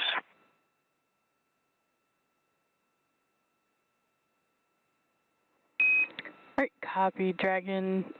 So comfort garments for 1, 3, and 4 will be trashed, and all suits are drying.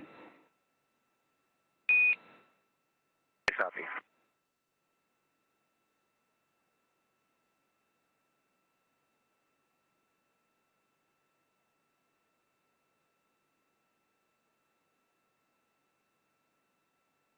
SpaceX Freedom, would you like that inventory report on the big loop or on Dragon to ground?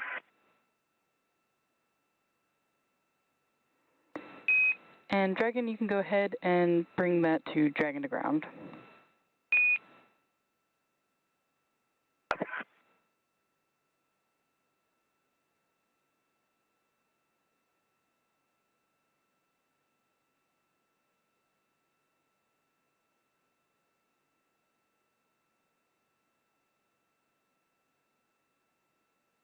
SpaceX Dragon on Dragon to ground.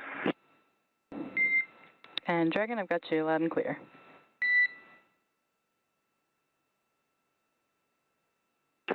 Back to in 4.400 section 3, and when it comes to bottles consumed, water bottles, we have consumed a total of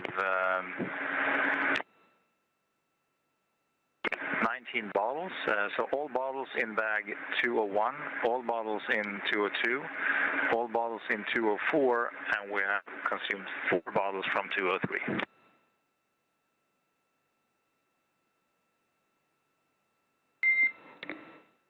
All right, copy Dragon, 19 bottles, all in 201, 202, 204, and 4 consumed from 203.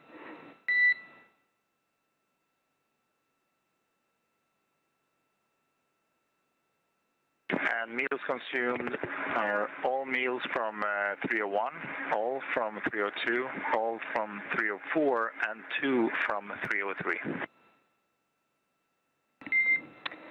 Copy Dragon, all meals in 301, 302, 304, and 2 from 303. Thank you.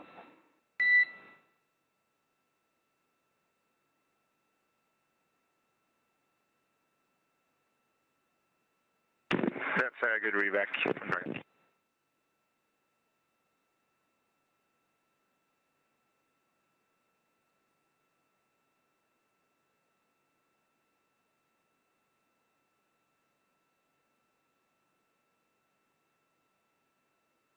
So a quick recap, we're continuing to work through the procedures of preparing the Axiom Mission 3 astronauts ingress into the International Space Station and welcome by the Expedition 70 crew.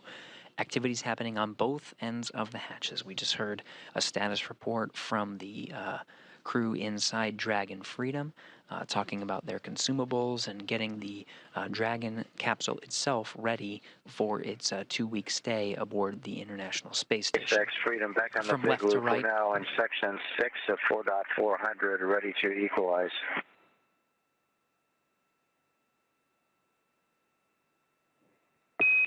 And Dragon, copy, you are in section 6 of 4.400. The ISS crew has opened the APAS hatch and are working through docking target uninstall, so we'll get back to you shortly on when we're proceeding to hatch open. Okay.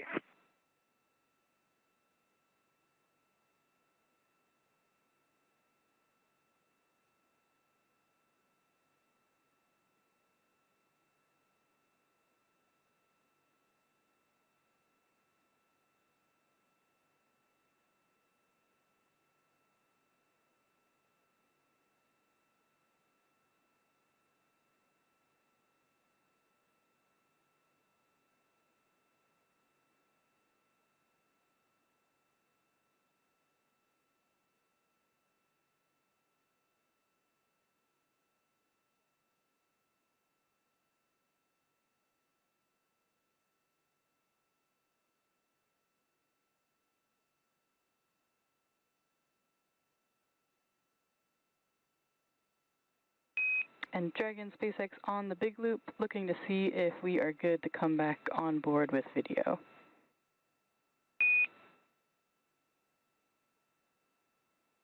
Give us a few minutes, I'll call you back. Copy that.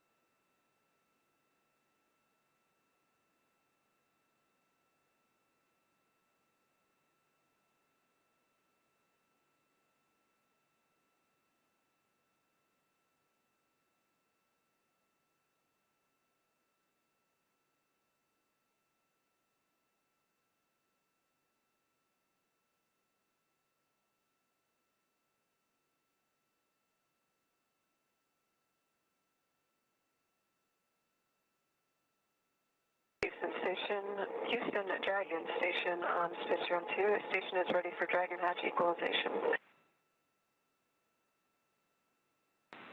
Houston copies, standby.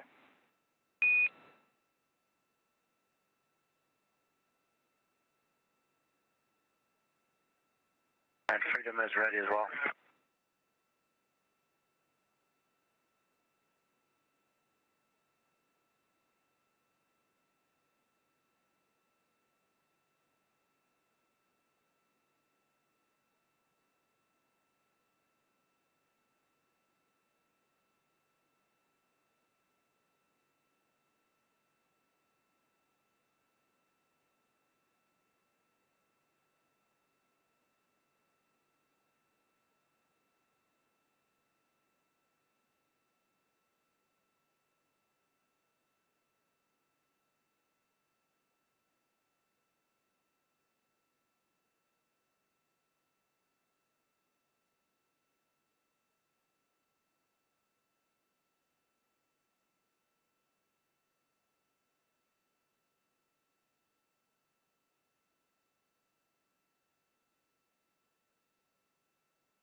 Now getting views from the inside of the International Space Station. You can see some of the work that's been done before the crew was able to set up some of the cameras. Laura O'Hara, there on the right, she's been the one working through the hatch opening procedures, and she was working on the docking procedures as well. Commander of the International Space Station in the background there, Andreas Mogensen. In the foreground, Jasmine Mogbelli, NASA astronaut, has been working in tandem with Laura O'Hara to monitor Dragon's arrival and the Axiom Mission 3 crew, as well as through the hatch opening steps.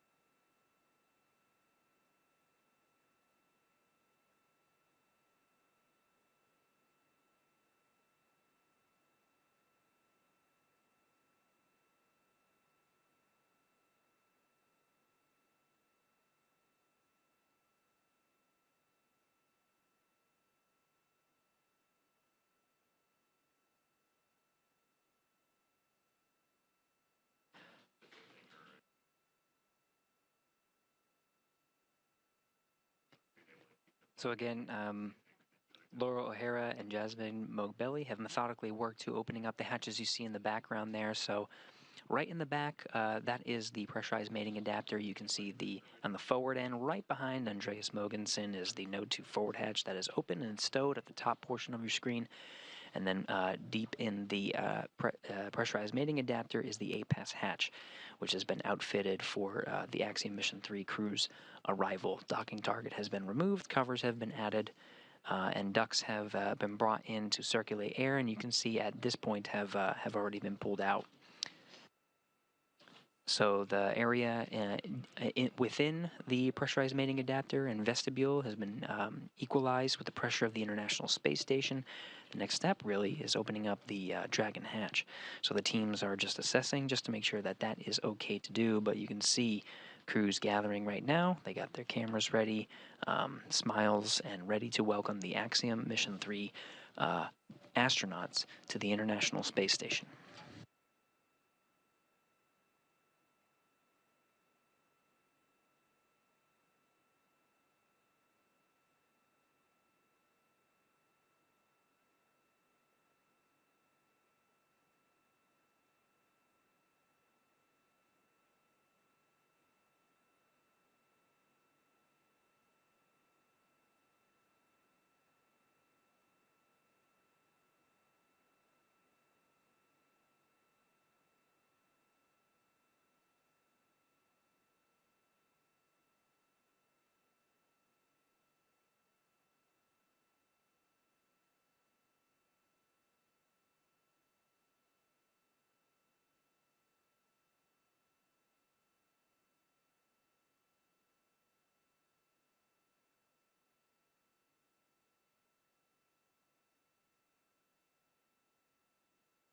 Coming into frame is Satoshi Furukawa.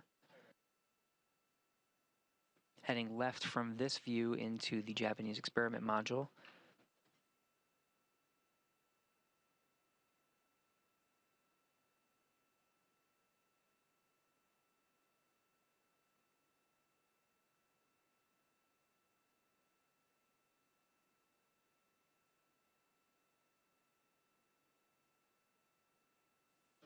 Furukawa with high-definition microphone in tow will start to equip it and will be used as part of the welcome ceremony. We can expect the full Expedition 70 crew to be there to greet the Axiom Mission 3 astronauts. See hugs and handshakes as they ingress. By the time we have all 4 Axiom crew members on board the station population will be up to 11.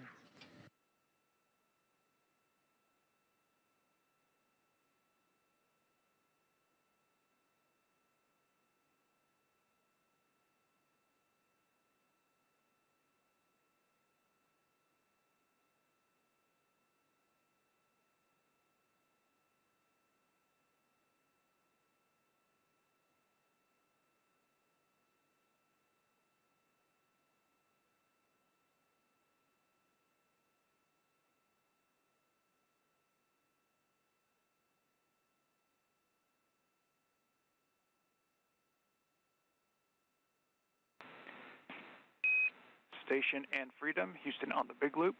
Stand by for equalization, expected to take 3 minutes.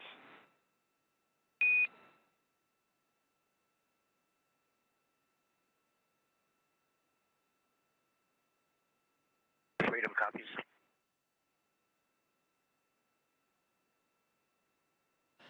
Michael López-Alegría, the commander of Dragon Freedom for the Axiom Mission 3 mission, confirming that he'll start working through the steps to equalize the pressure and to open up the hatch of Dragon Freedom.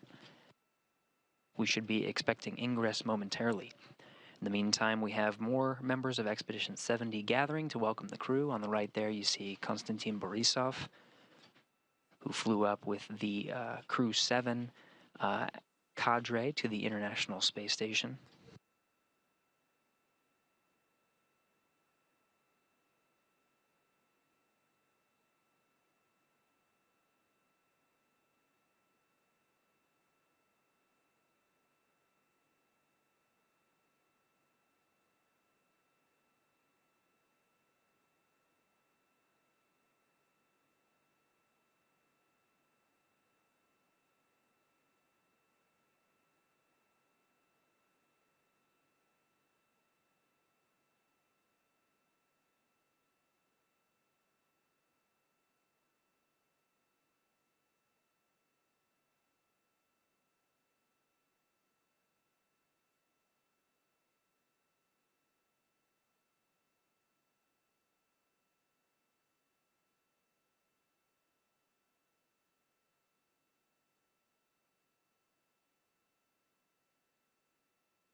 Again, two control rooms working in tandem through these operations. The Expedition 70 crew standing by, awaiting for equalization to go ahead and open up the hatch of Dragon.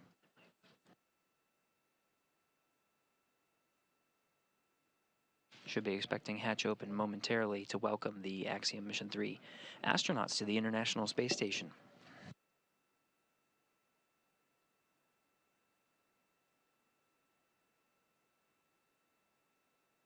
Team's just ensuring the equalization is good before going ahead to open up the hatch, but we should be expecting that momentarily.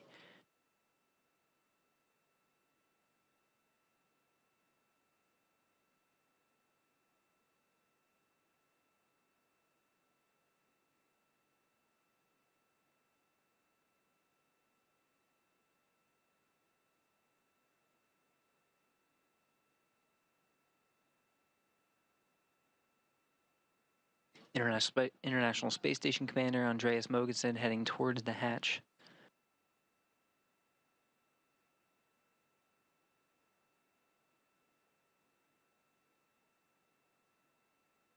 On the right, Oleg Kononenko, another Roscosmos cosmonaut, and Nikolai Chub. Expedition 70 now rounded out. Dragon SpaceX on the big loop. You have a go for hatch opening per your decal, followed by the remaining actions in procedure 4.400 section 6, and confirming if we are good to come back on board with cameras.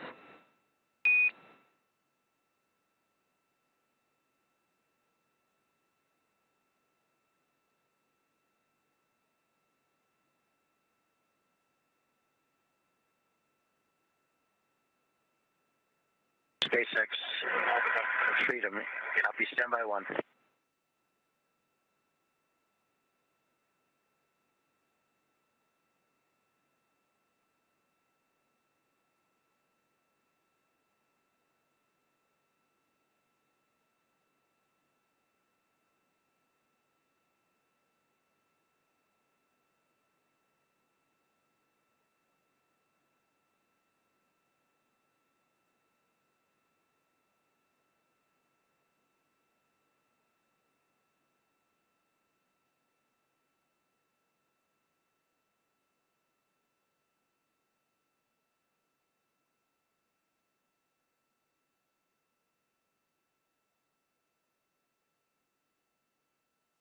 Again, the 7 members of Expedition 70 gathered in Node 2.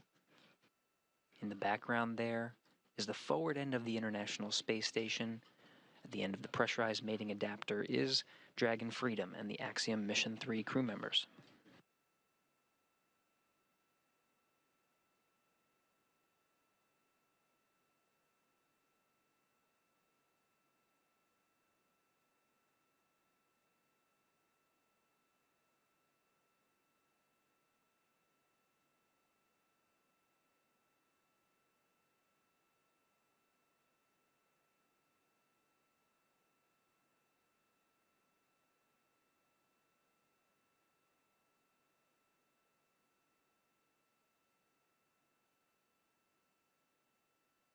SpaceX Freedom, you may come on board and we're opening the hatch.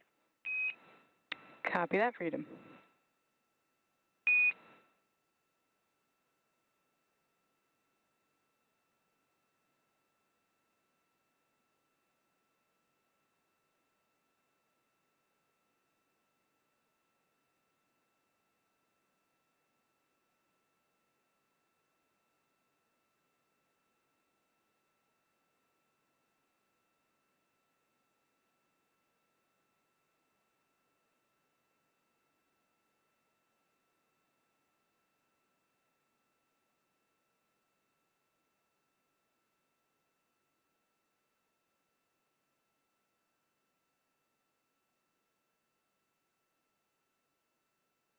SpaceX in Houston on the big loop, the Dragon forward hatch is open.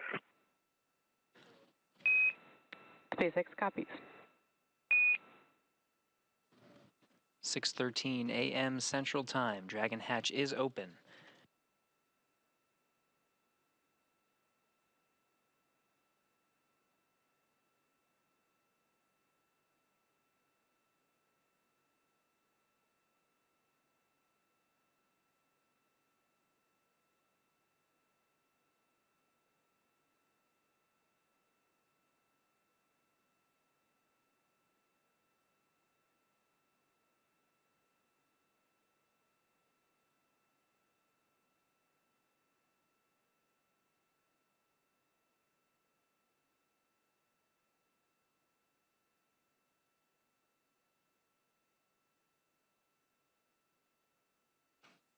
Jasmine Mogbelli in the background there with the still camera.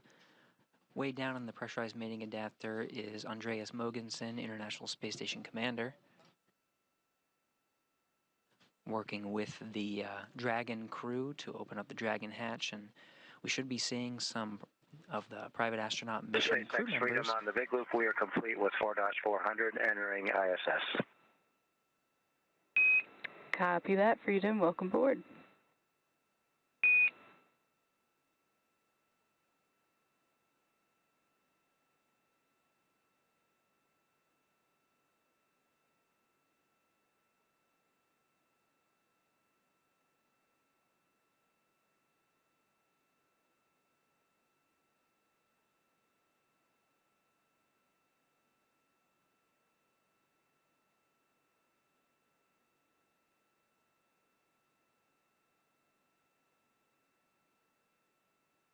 Coming together first through the hatches, Marcus Wandt and Alper Gezeravcı of Sweden and Turkey, respectively, being greeted by the crew of Expedition 70.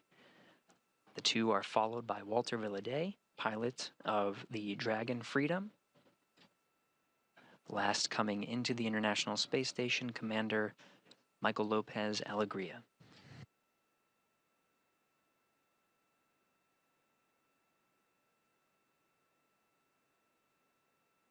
"11 crew members representing 7 nations now on board the International Space Station.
Again, 11 crew members on board the International Space Station now, representing Expedition 70 and the Axiom Mission 3 crew.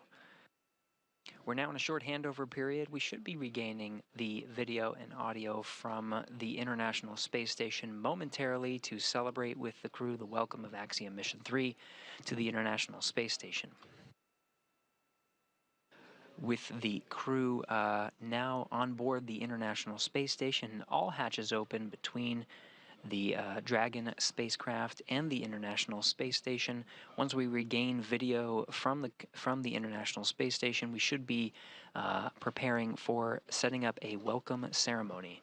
All 11 crew members will gather for some remarks to commemorate this moment.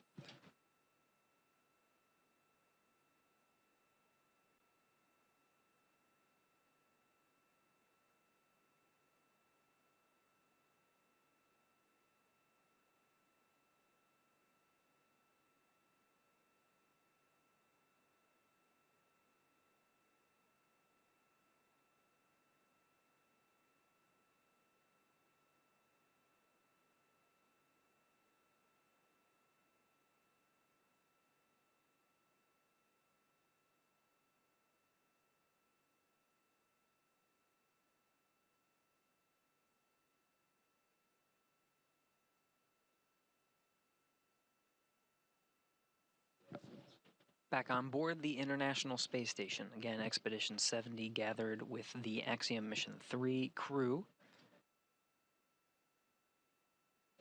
all chatting ahead and having some initial remarks amongst each other before we begin that formal welcome ceremony.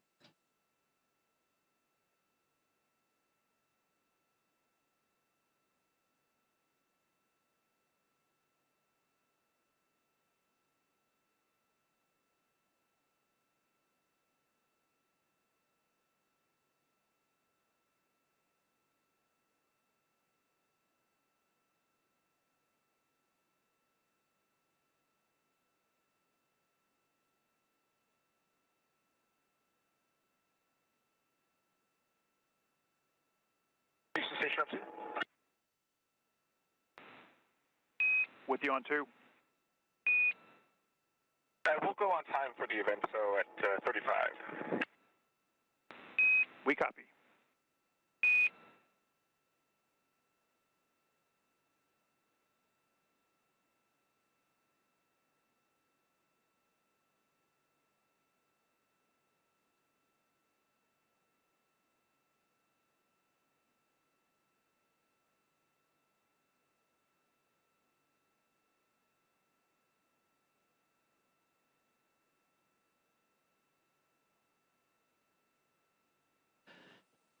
So the crew of Expedition 70 and, again, Axiom Mission 3 astronauts on board the International Space Station confirming they have a set block of time for starting this welcome ceremony, and they will take it. Right now, 6:20 a.m. We should be starting that welcome ceremony in 15 minutes.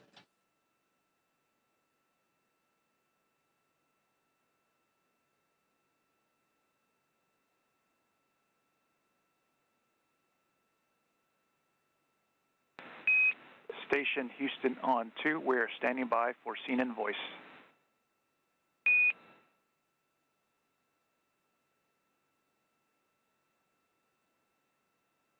Copy, I just need to get the batteries. Just a second. We copy.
Multinational crew currently gathered in Node 2 ahead of the welcome ceremony. We're expecting that to start at 6:35 a.m. Central Time.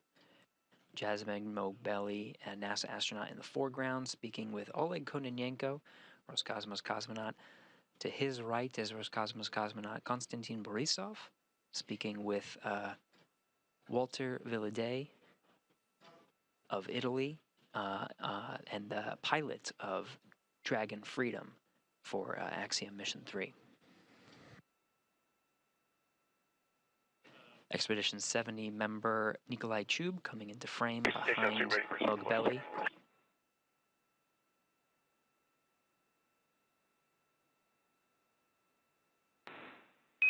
Freedom crew, Houston on the big loop. Just a friendly reminder, we need for you to complete step 6 and 2.102 prior to the event. Yeah, Houston, this is Freedom on the big loop. We are complete with 6.1. Your go for IMV fan activation. Copy, we'll get it in work.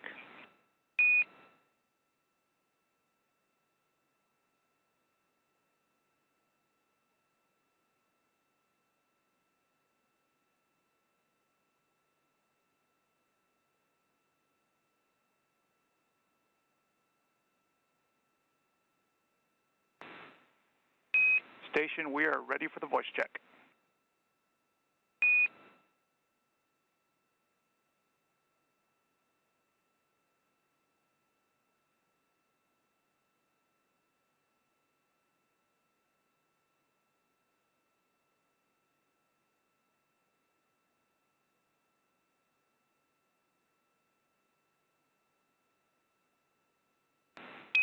Thanks, Andy. We can use another 10 count, please.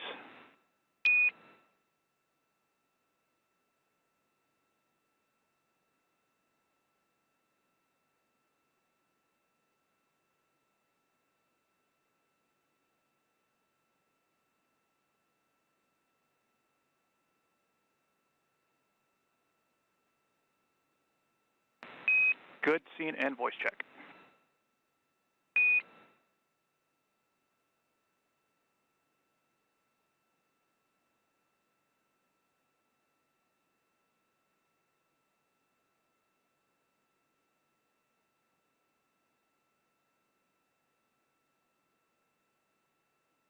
As is typical with in-flight events aboard the International Space Station, conducting a scene and voice check, and we're seeing more members of Expedition 70 gather ahead of the welcome ceremony. Of course, we still have Commander of Axiom Mission 3, Michael López-Alegría, and the mission specialists that were aboard Dragon Freedom, Alper Gezeravcı, and Marcus Wandt. In frame here, we have pilot Walter Villadei of Italy. To our right, his left, commander of Expedition 70 aboard the International Space Station, Andreas Mogensen of Denmark. Going right from there is Konstantin Borisov and Oleg Kononenko of Roscosmos. Continuing around the circle, Laurel O'Hara and Jasmine Mogbelli of NASA, and on the left, Nikolai Chu. Freedom crew, Houston on the big loop. You have a go for 2.102, steps 6.2 and 6.3.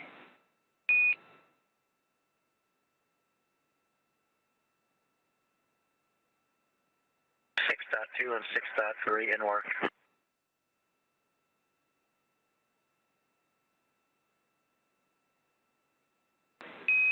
And to clarify, Freedom, you have a go to complete the rest of step 6.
Again, we're tracking towards the welcome ceremony of all 11 crew members on board the International Space Station, starting at 6:35 a.m. Central Time. This is really the middle of the day for the Expedition 70 crew members and Axiom Mission 3 crew members. Right after the welcome ceremony, their day is not quite done. All crew members will participate in an initial International Space Station safety briefing, just to ensure they're up to date with the latest information and the freshest information as they proceed about the rest of their day. Some of the crew members will then enjoy a lunch, while the remaining crew members are briefed by the International Space Station Expedition 70 Commander Andreas Mogensen, who will brief the private astronauts who have just been welcomed on board the International Space Station Axiom Mission 3. Astronauts will get a briefing from the commander. Afterwards, the Axiom Mission 3 astronauts will proceed with cargo unloading and some initial experiment and equipment setup before the end of their day.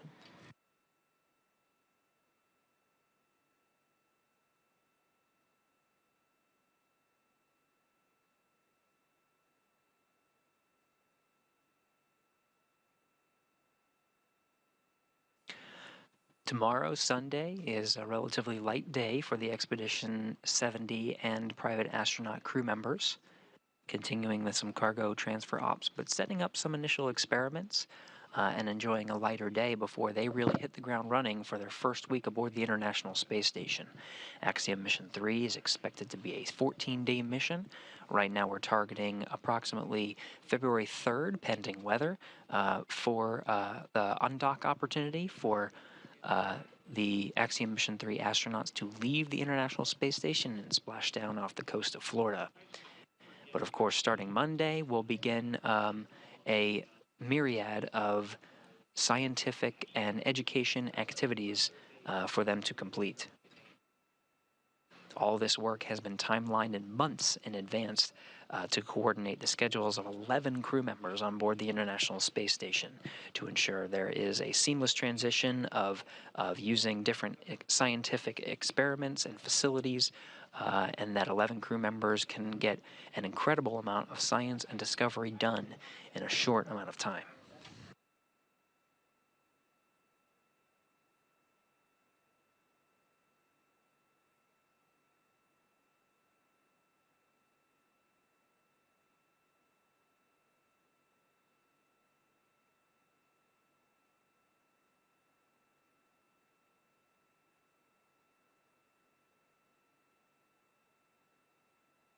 SpaceX in Houston from Freedom on the Big Loop. We're complete through step 8 of Q.102.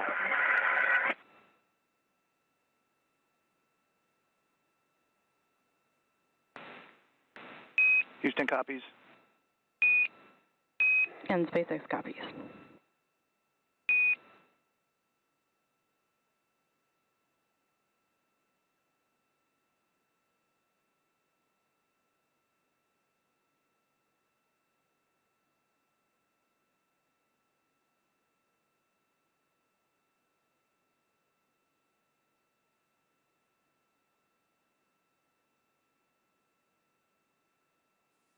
Axiom Mission 3 crew member and mission specialist aboard Dragon, Marcus Wandt, coming into frame.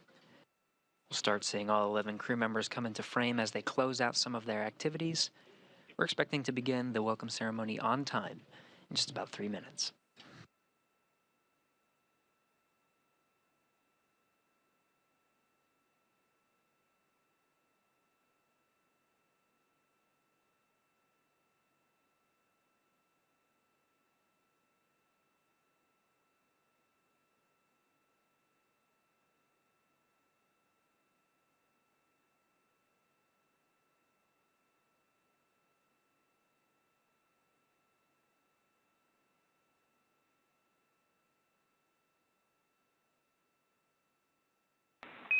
Station Houston on the Big Loop. We are 2 minutes out from the event.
Station, this is Houston. Are you ready for the event? We are ready for the event. Please begin the welcome ceremony.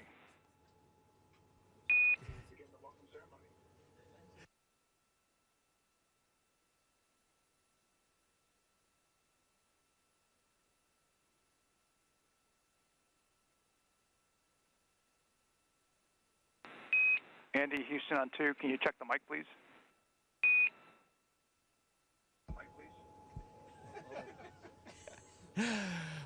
On behalf of the Expedition 70 crew, I'd like to welcome Axiom 3 on board the International Space Station. This is an incredibly exciting time for human spaceflight with the third private mission, which is allowing many more countries to participate in the scientific research and technology development that we do on board this orbiting laboratory. We have doubled the number of nationalities on board the space station, going from 4 to 8, which I think is a great testament to the international collaboration which underpins this marvelous space station. I'm also very proud as a European to welcome 4 other Europeans. I think this is the first time in the history of the space station that we have 5 Europeans on board at the same time. And certainly it's the first time that we have 2 Scandinavians on board. So I'm very happy to welcome my fellow Scandinavian, Marcus. But we look forward to the next 2 weeks, to an intense period of work on board the space station. So a big warm welcome to Axiom 3 from us on board the space station. Thanks, Andy. I think you said it very well. This is really a symbol of how Axiom, in conjunction with NASA and all the partners, is working to expand human access to low Earth orbit. And we've got, as Andy said, so many nationalities represented on board, and this is really symbolic of what we're trying to do to open it up not only to other nations, also to individuals, to researchers, to continue the great work that's been going on board the ISS for the last 2 decades plus. The ride uphill was pretty exciting. Never gets old. I think we probably spent a few more hours in Dragon than we felt like we needed to, but it was all good. Great vehicle. Thanks to you at SpaceX for putting that thing together for us and for such smooth operation. Let me pass the microphone down to my crewmates just for a couple words, and then I'd like to get it back at the very end, if that's okay. Walter? Yeah. Thank you, Mike. I want to, first of all, thank the expedition crew for this warm welcoming. It's amazing to be up here and to see how much really all the countries and this amazing international collaboration has made in space, creating this outpost. And I'm very grateful for Italy, and just a few words in Italian. So thank you, grazie grazie a tutta l'Italia. Vorrei ringraziare non solo l'aeronautica militare ma anche tutte le istituzioni che hanno portato qui questa missione in questo straordinario contesto di collaborazione internazionale in cui abbiamo portato scienza, e per 2 settimane saremo qui a collaborare e lavorare con questo equipaggio internazionale straordinario. Grazie mille, and now I hand over to my colleagues and friend Alper from Turkey. Thank you so much. I would like to thank first for your kind hospitality to Expedition 7 crew over here. They were waiting for us at the door, actually, so that was a very nice, kind welcoming for us. I would like to thank for everybody for their great effort for us to be able to make it over here in the last 8 months training period, as well as all the counterparts for their contribution for our safe travel to make it over to ISS. We are happy as Turkey to step for the first time in our history, and looking forward to contribute into the science and research efforts over here. And I would like to say a couple words to my country. Türkiye Cumhuriyeti'ni kurarak bizlere emanet eden Gazi Mustafa Kemal Atatürk ve silah arkadaşlarına, bu vatan için canını veren tüm şehitlerimize, buraya adım atmamızı sağlayan güçlü iradesiyle devletimize ve bu imkanları bize sağlayan milletimize şükranlarımı sunuyorum. İstikbal göklerdedir. Now I would like to pass over the microphone to my dear friend, Marcus Wandt from Sweden, representing here ESA. Thank you, Alper. I also want to say first a big thank you to Expedition 70 for greeting us and knocking on our door in the middle of everything. It was pretty amazing. Been flying around and orbiting Earth for 36 hours or so, and then someone knocks on the door. That's pretty strange. And also, I want to say that having this many nationalities on a mission like this, and it just tells me that collaboration can take you very far.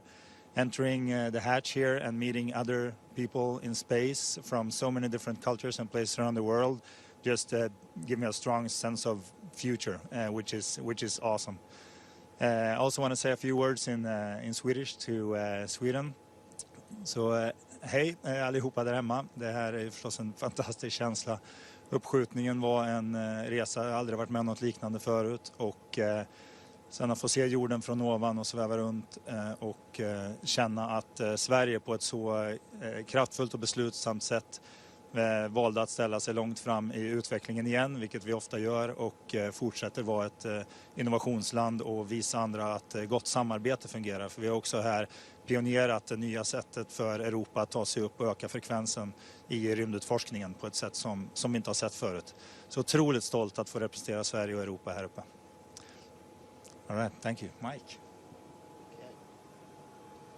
So now I'd like to continue a bit of a tradition that we've started, and that is to award the Universal Astronaut Symbol pin, if I don't lose it, to each of these steely-eyed aviators. I think it's telling that these will be the 7th, 8th, and 9th people that Axiom has provided pins. In fact, since we started flying in 2022, no agency has pinned more new astronauts. And again, this is symbolic of us trying to open up the access to low Earth orbit to more and more people. So first of all, Colonel Walter Villadei, it is my pleasure to... No, I'm going to put it on you. Oh, right. Great. You'll be number 609. Wow. That's a privilege, Mike. Thank you so much. Let me see if I can stabilize myself without messing.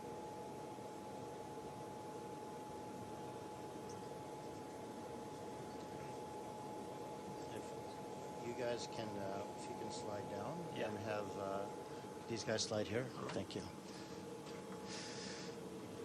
This is a real pleasure to award this pin to the first Turkish astronaut in history. I don't think I need to say anything more. Alper. Can you hold the microphone? Yep.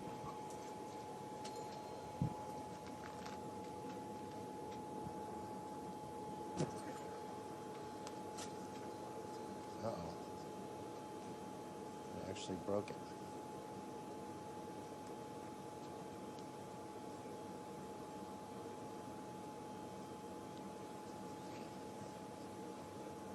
There we go. And finally, Marcus. Thank you, Andy.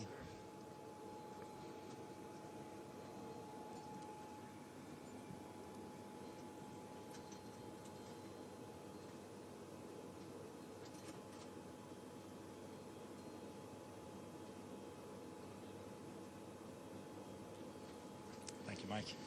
I failed to mention Alper obviously is number 610 and Marcus is 611.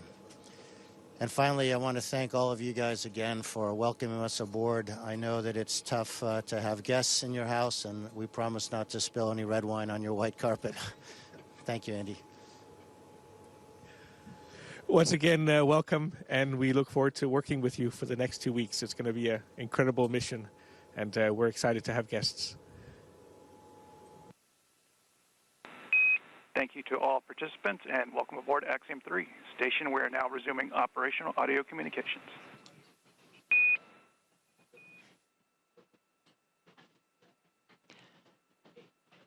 All right, 11 astronauts on board the International Space Station working together for science and discovery.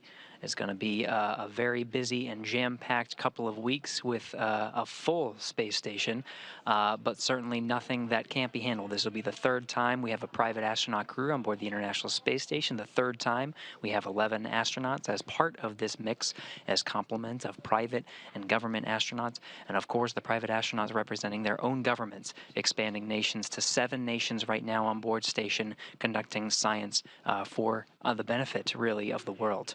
For that, really, that will conclude our coverage here in Mission Control Houston. Before, of course, the expedition crew and the Axiom Mission 3 astronauts, really the journey has just begun. So that'll wrap it up here in Houston. I'll toss it over to Kate for some closing words from Hawthorne. Thanks so much, Gary. It really was so wonderful to see them all together. Some really nice words there from our commander, MLA. But on that note, we're going to wrap up our live joint coverage of AX-3's arrival to the International Space Station. It's been an honor to support the Axiom 3 mission thus far. We wish Marcus, Alper, Walter, and MLA a successful time on station, and we look forward to joining you when it's time to return home. Yeah, Kate, from launch to docking, it has been an absolute pleasure sharing this desk with you again, so thank you. Over the course of the crew's time on station, we will be producing mission updates from Axiom's Space Station Development Facility, with Commander López-Alegría sharing highlights and special moments with Walter, Alper, and Marcus. So please be sure to visit axiomspace.com and follow the Axiom social media channels for real-time updates. And with that, on behalf of SpaceX, Axiom Space, and NASA, thank you all for tuning in to watch from wherever you're watching from. With that, good morning, good evening, or good night.